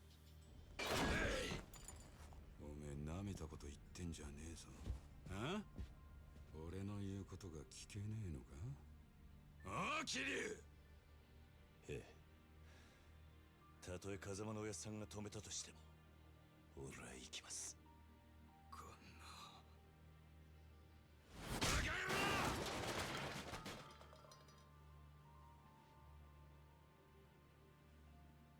許してください柏木さん。錦、車頼む。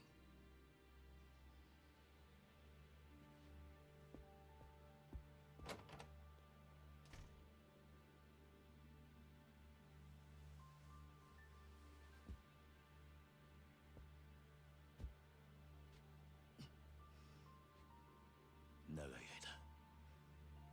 お世話になりました。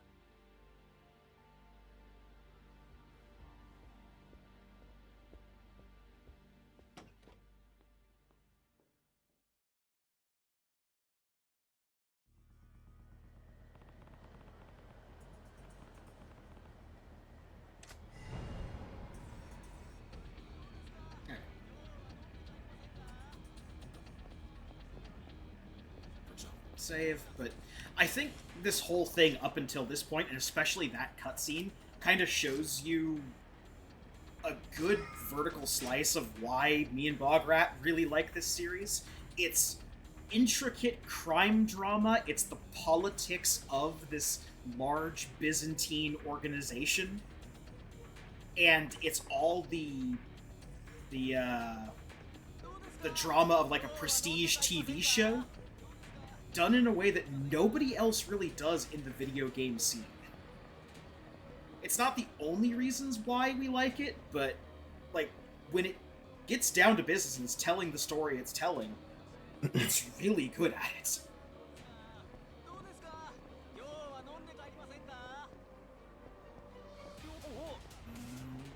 we have enough time to finish up the thing at Dojima HQ, or would this be a good time to call it? Probably. Yeah. Probably call it, or probably we got enough time to... You probably got enough time. Okay.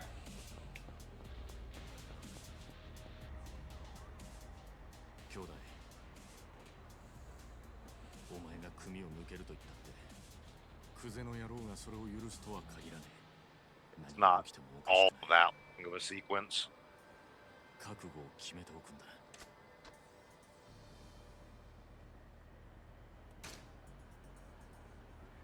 And then after this sequence, and after we get through the next part, that's when we start unlocking side content, and we can start... Yeah, that's when you get into chapter 2, which is where sub-stories and everything start appearing. Yeah.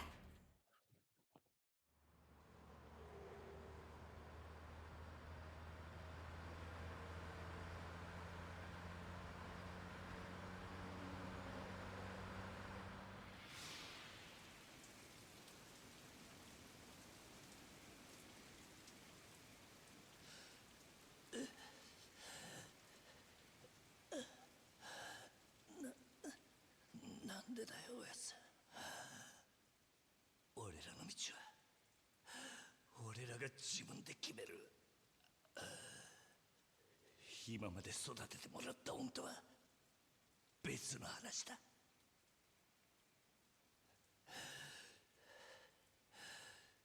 今さら善人ぶんなよ。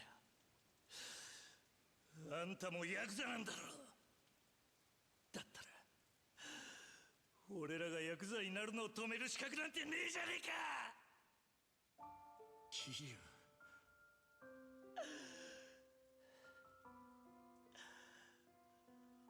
俺たちはずっとあんたの背中を見て育ったんだ。いい車乗って肩で風切って周りの人間に頭下げられて、そういう人間になりてえって俺たちがそう思っちゃいけねえのかよ。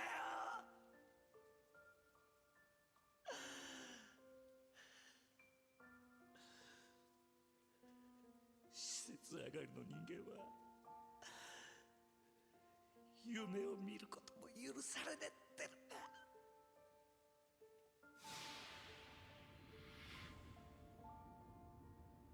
なあ、今お前何考えてた？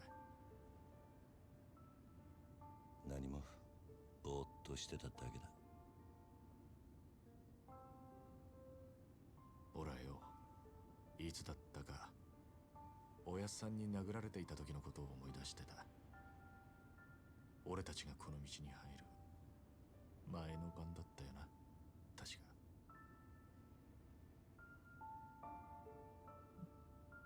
てっきりお前も同じこと思い出してるもんだと思ってたよ。やっぱりおめえにはかなわねえな、兄弟。 Get out of my head, Charles.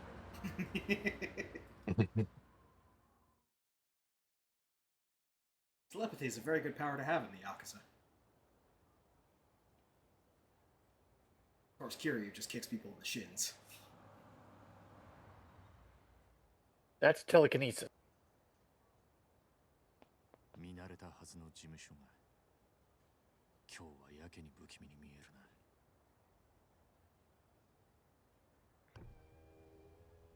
な。お疲れ様っす。親父は堂島組長は事務所にいるか？ええ、いらしてます。ここで降りんのは俺一人だ。え？組長に伝えてくれ。桐生一馬が杯を返しに来たってな。桐生さん、本気っすか？ああ。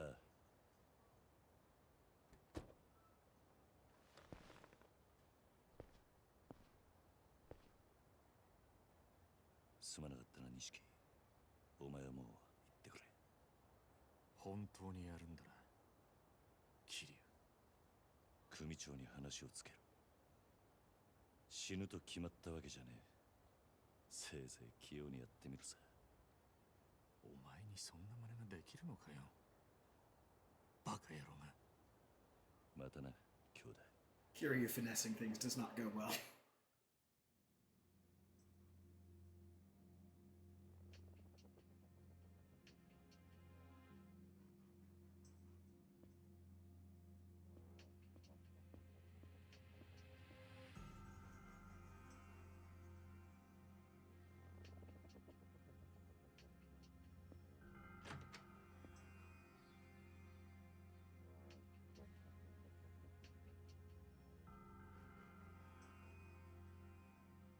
組を抜けてってことでいいんだな、はい。組長に破門のお願いに上がりました。お取り次ぎ願います、クゼの兄貴。ああ、残念だったな。土曜の8じゃダメだ。親父のお気に入りのテレビの時間なんでな。話だったら代わりに俺が聞いてやる。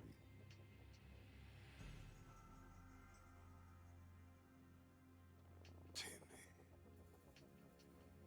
めえ、縁故も詰めてねえじゃねえか。手ぶらで組抜けの挨拶とはな、てめえ極道舐めてんのか？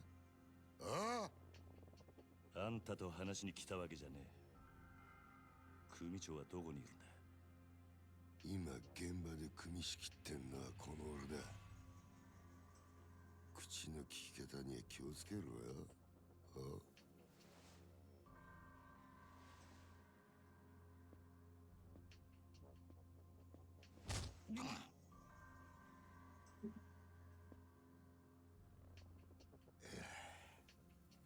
縁故は詰めねえわ。金も持ってこねえ。挨拶だけで組抜けさせてください。 Oh wait, we just sold this cash?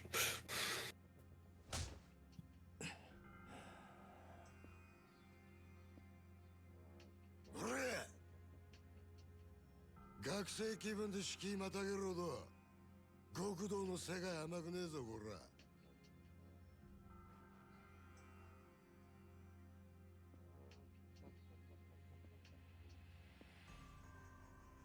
いや、考え直せやキー。今なら全部水流してる。風間の頭から彼の一粒の情報を聞き出せ。もうそれしかお前の生きる道はねえんだからよ。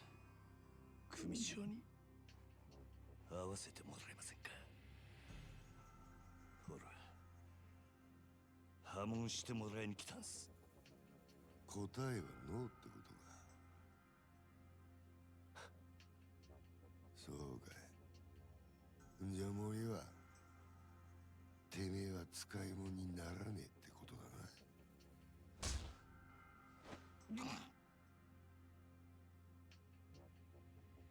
お前には俺のそばについてのし上がるチャンスがあった。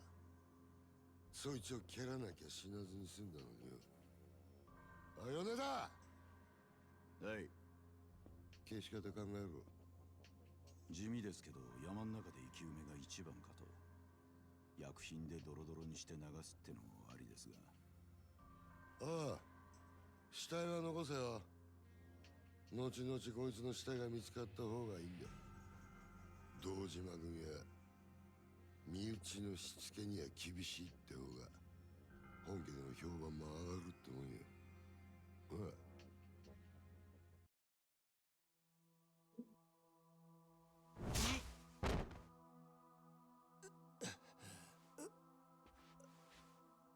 あんた、ああ、組を勝手に殺すのか？組長に無断で？寝ぼけてんのか？もう親父なんて関係ねえよ。てめえは組抜けたんだろうが。確かにそうだ。その言葉。Oh no, you have fucked up.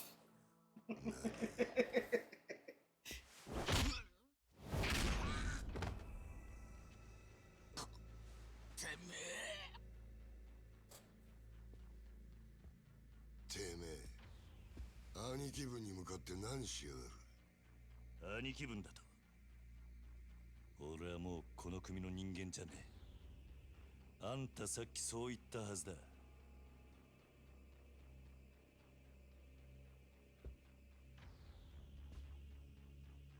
かかってくんのはあんたらの勝手だが、こっちも遠慮なく手出させてもらう。クゼの兄貴。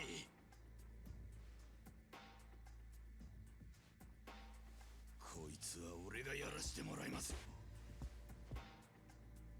任せる。好きにしろよ。待て。あんたにはまだ話がある。俺にはねえ。どうせお前はここで死ぬんだ。もし生きて俺んとこまで来られたら話ぐらい聞いてやる。なら首洗って待ってろ。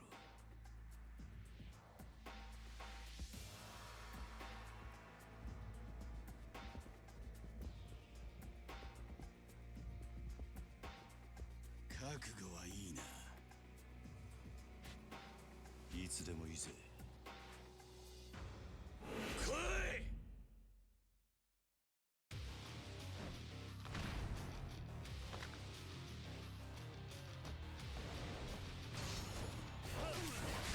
you didn't expect me to have a lightsaber, did you?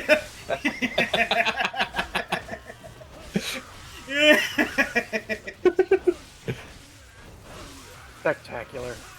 It's important to note that the lightsaber doesn't jump shit for damage. It does, yes. You are actually more effective just fighting with your fist. Yep. I was doing that for comedic style.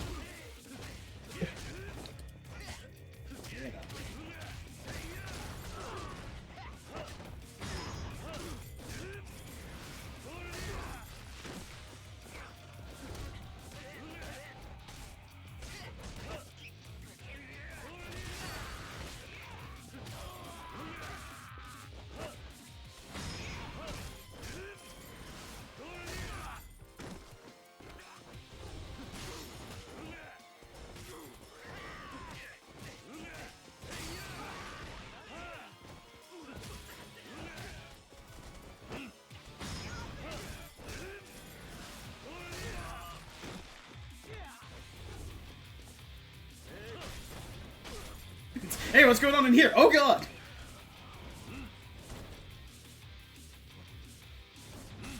Take a seat.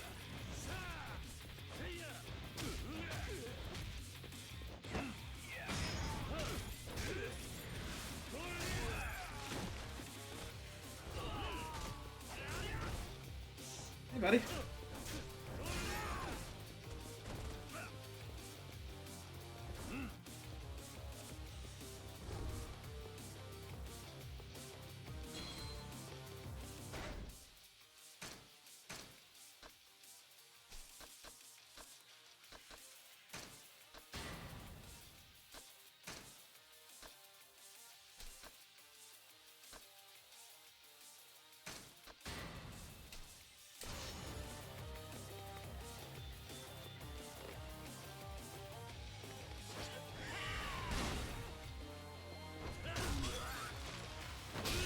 Oh!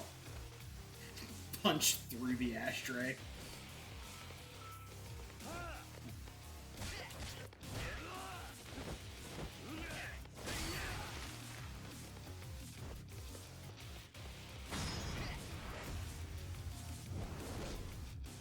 Oh, that's brutal.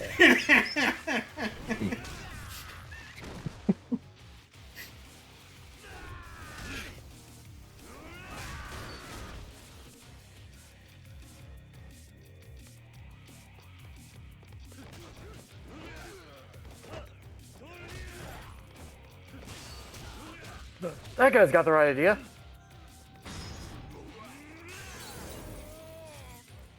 And out the window. Never killed a man. I don't like the second story. That's not going to kill him.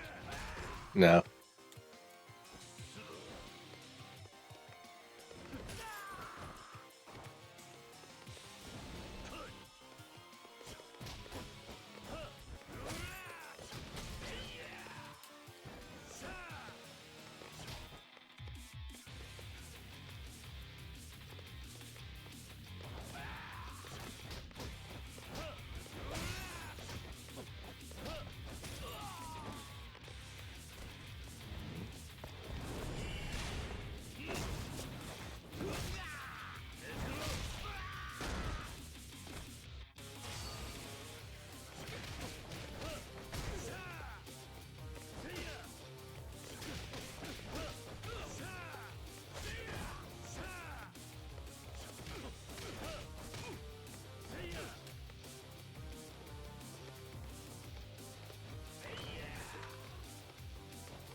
We'll continue to open doors using people until door opening improves.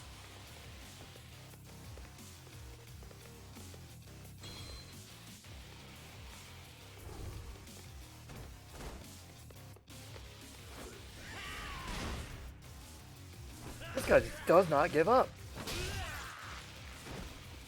No, he does not. Now the porcelain ashtray.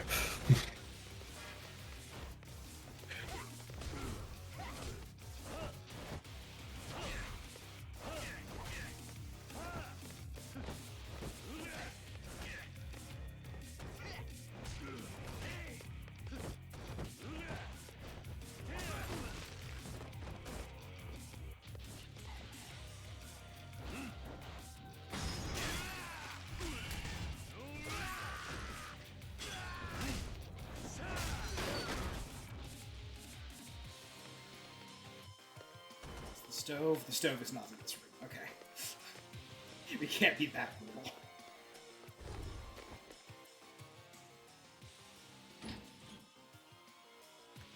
Sleeping Dogs flashbacks. Some of the ones in there are... Oh, God. Like, Kiryu has never killed a man. The main character of Sleeping Dogs absolutely kills a lot of people.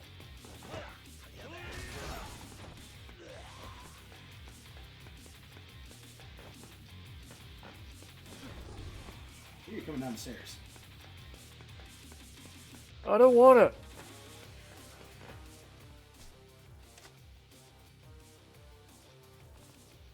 It's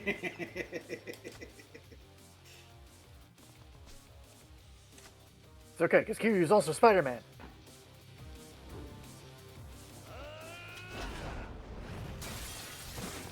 Hi, everyone.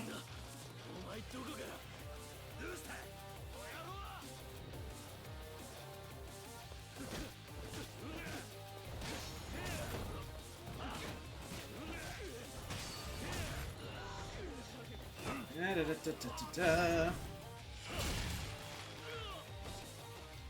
Didn't do that one properly.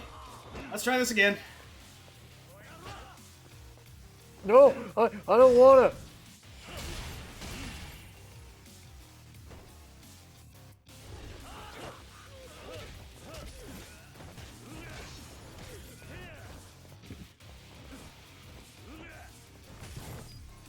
Oh, hey, buddy. Very precise. Give you that. I think he gets a longer health bar each time, too. Yes, yes, he does. Yes.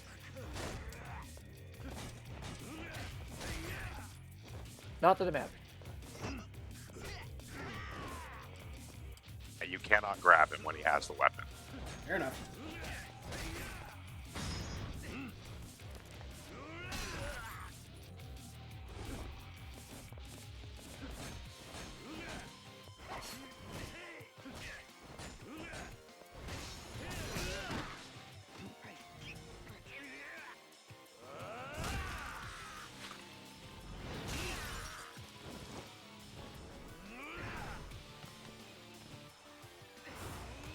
And bam!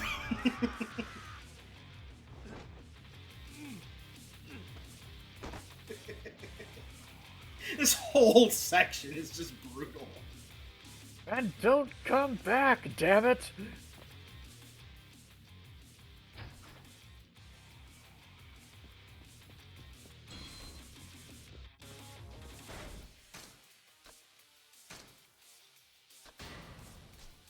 Honestly, I think if I were him, I would just stay down.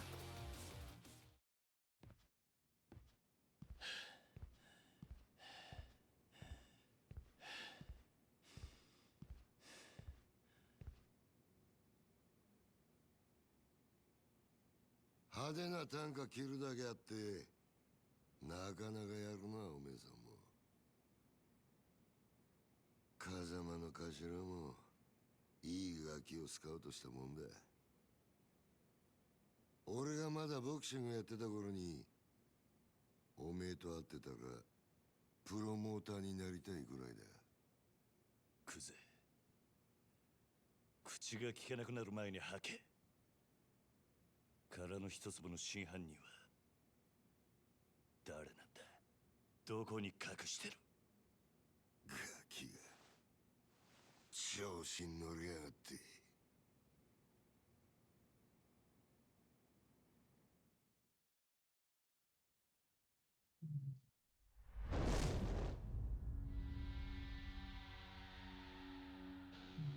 下にいた役立たずどものせいで勘違いさせてまったらしいが堂島を甘く見るなよキリ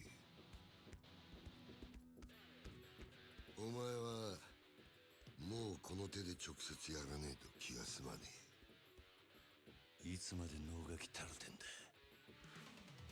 さっさとかかってこいかかってこねえならこっちから行くぜ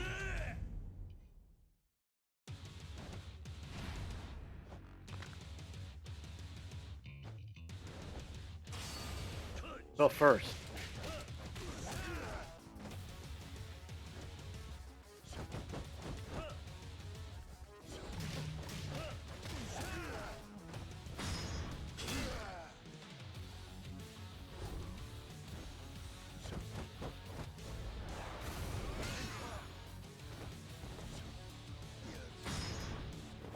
And a kick.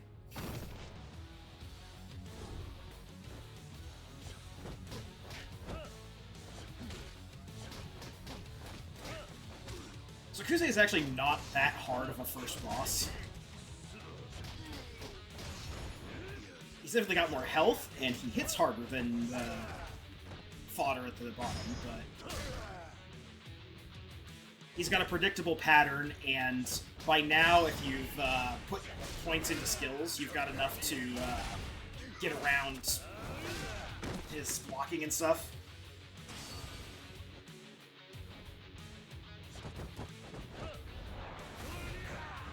If I remember correctly, now was the time when I ran and when I played him.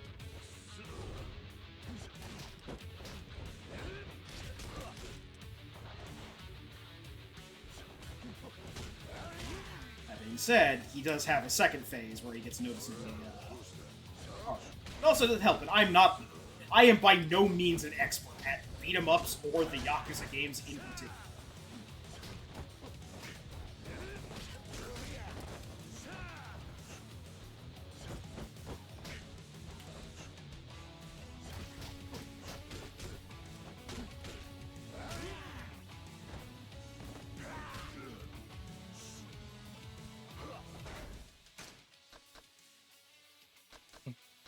Hold up, Kuze, I gotta drink this. Yeah, so now we get to the first thing that makes combat in these games a little bit easier, and that you can, in fact, use items in the middle of combat. Yes.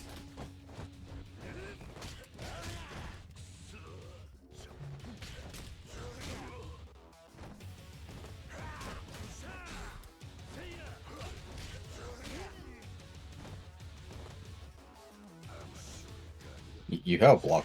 Do you have a block button? If I do, I forget. There we go. That's a dodge. Like, I don't think you have it in this stance. Yeah, no, Rush doesn't have a block. It has a dodge.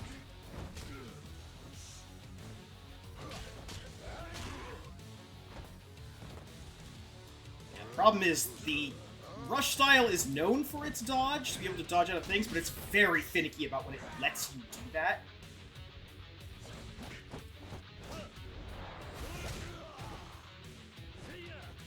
Yeet. Yeah, unfortunately, do not have any heat for the yeet.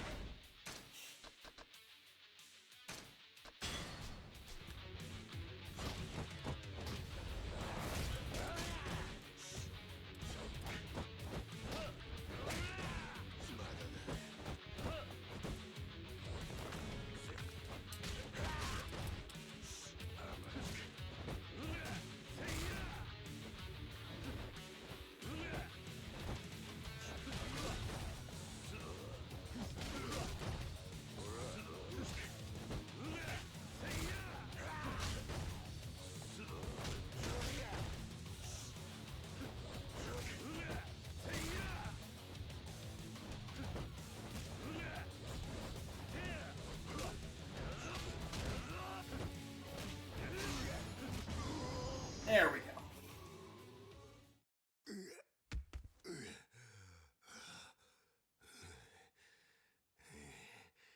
Kiryu, てめえは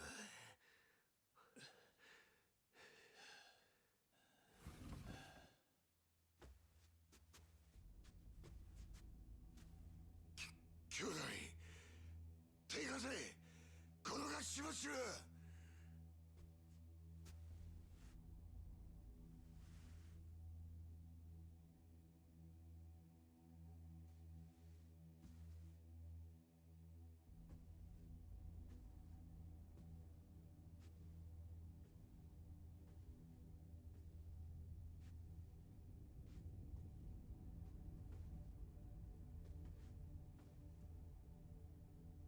親父堂島組長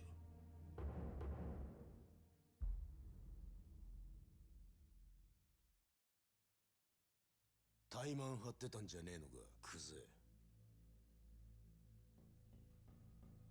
堂島の若頭補佐ともあろうもんが、みっともねえ恥さらしやがる。風間の器にはほど遠いな。でも親父、その頭が拾ってきたガキがこいつです。桐生一馬です。お前取り立てで相手ぶっ殺しちまったそうだな。バカな真似しやがって。そのことで組長にお願いに上がりました。俺は誓って殺しはやってません。ですが疑いがかかってる以上組に迷惑をかけられません。だから俺を破門にしてください。虫がいいこと言ってんじゃねえぞバカ野郎。親父、こいつは俺がきっちりけじめつけます。これ以上親父に迷惑かけませんから。お前仇に手かけんのか。桐生はお前の裁量で組抜けさせたんじゃなかったのか。そんなこと、いや俺はしてません。親父に向かって嘘はよくねえな兄弟。あわぬ。俺もはっきり聞きました。桐生はもう組を抜けた人間だ。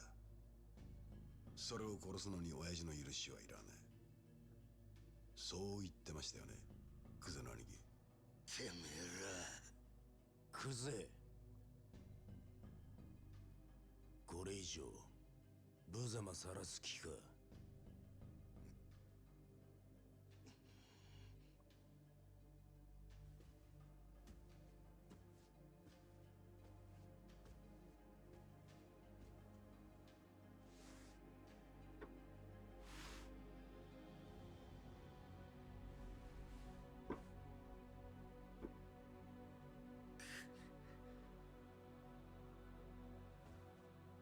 さあ兄弟、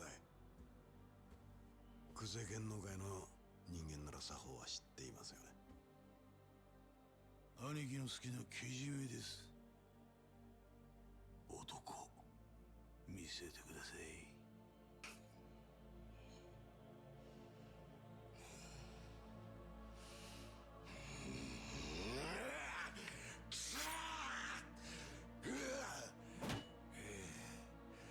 よく見とけや。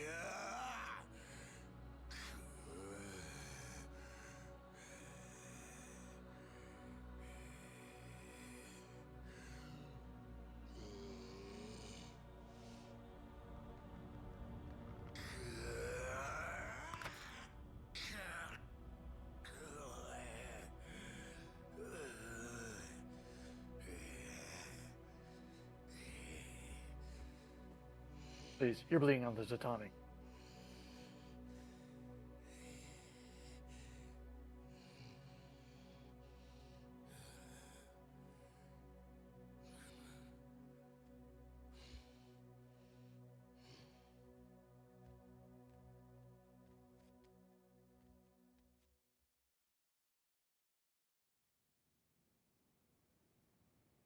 うちの若頭補佐が一度口にしたことだ。桐生一馬、今日限り堂島組を破門とする。堂島組長、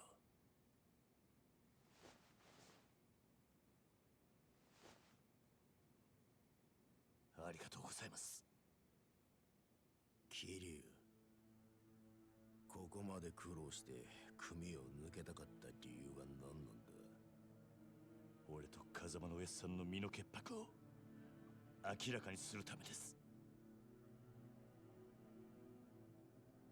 今回の一件、俺は殺しをやってません。風間のおやっさんも全く関わりありません。ですがあの一坪で俺が金を取り立てた男が死に、組に迷惑かけちまったのは事実です。俺は組み抜けて責任取らせてもらいます。ですからどうか風間の親父のことだけは。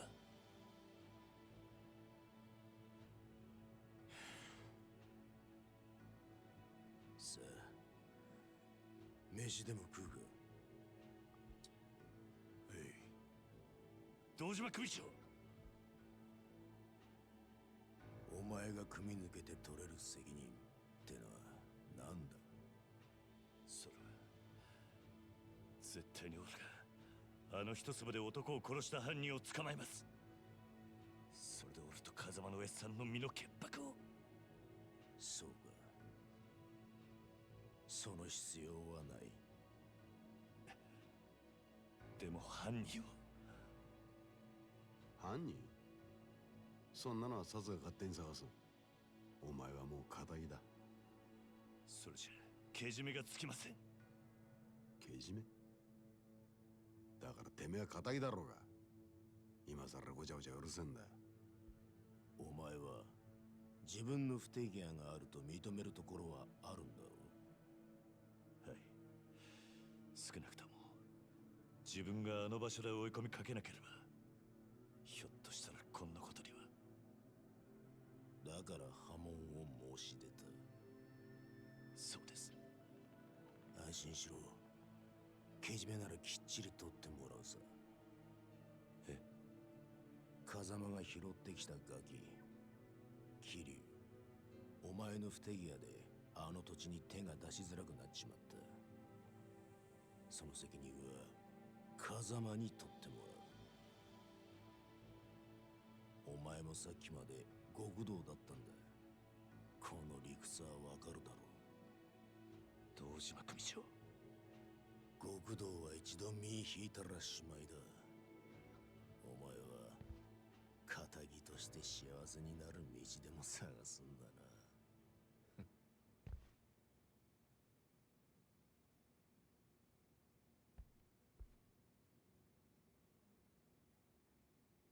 どうすればいいんだ。じゃあ俺はどうすればいいんだ。Pocket car racing.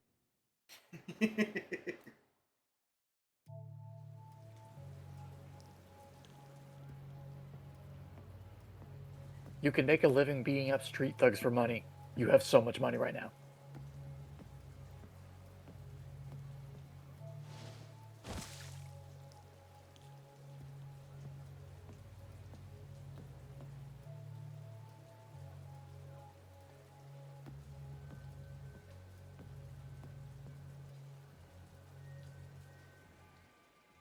Ko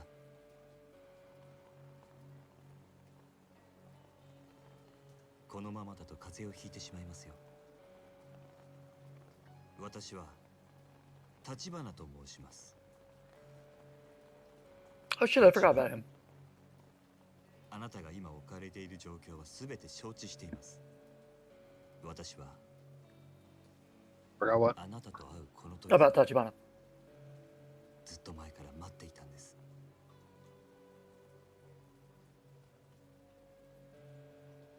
少しだけ話聞いていただけませんか。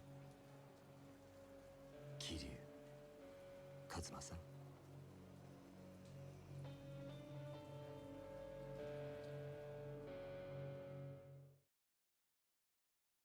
All right. Got a bonus of 1 million yen for completing chapter 1.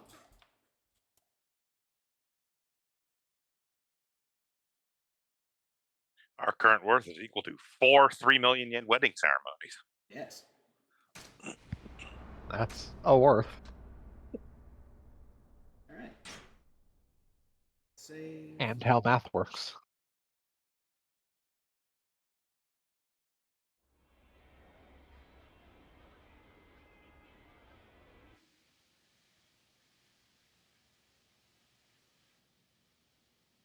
Unfortunately, we get dragged right into this cutscene. So. Yeah, every chapter always starts with a cutscene of some sort, but again, it's not too long.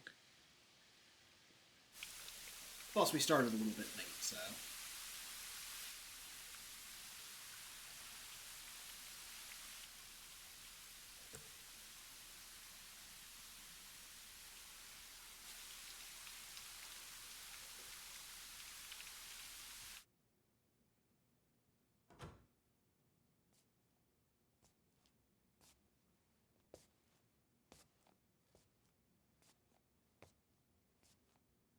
食事まだ済んでませんよね。よかったらいかがです？悪いが空気にはなれねえ。あんたが誰かを聞くまではな。私に危険はありませんよ、桐生さん。くつろいでください。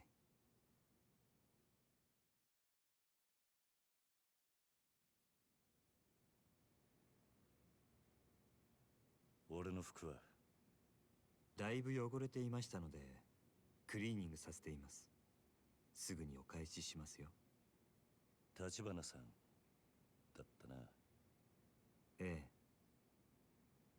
ご安心ください。私は堅気の人間です。カムロ町で不動産屋を営んでいます。不動産屋？それが俺に何の用だ？料理本当に食べないんですか？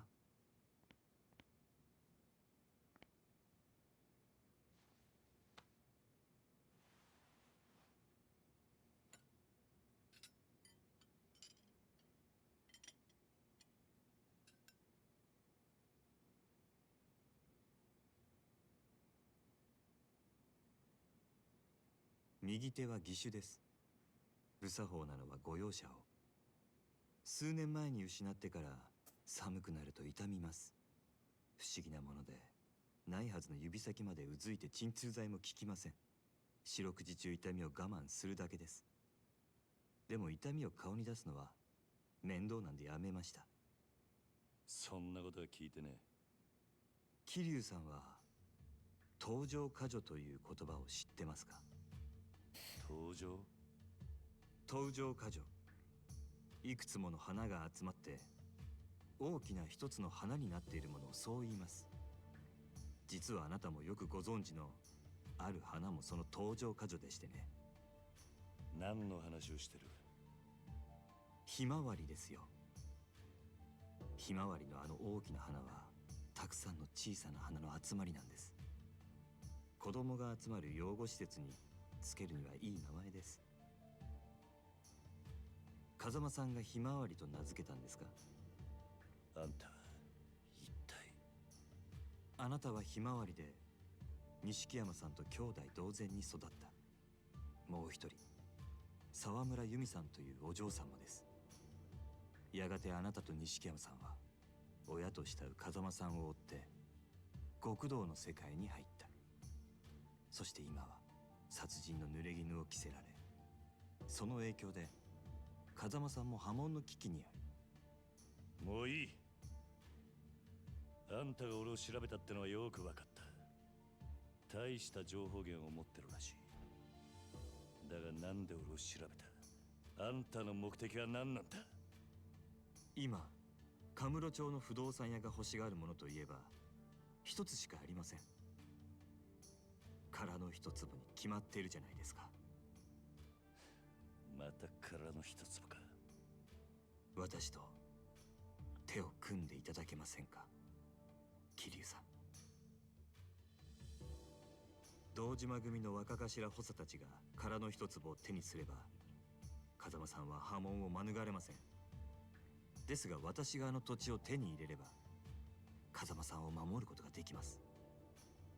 それにあなたの濡れ衣も晴らさなければカムロ町における我が社の情報網はちょっとしたものです。私と手を組めばきっと真犯人を追えます。なんでそこまでして俺を引き入れようとする？あんたの本当の目的は何なんだ？俺の服を返してくれ、立花さん。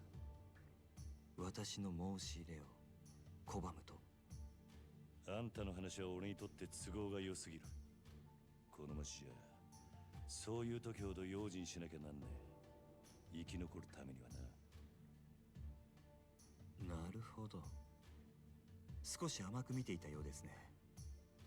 でもいつか考え直してくださると信じています。せめてこの名刺だけはお持ちいただけますか？ああ、分かった。服はすぐに持ってこさせます。では私はこれで。You didn't eat your fancy steak.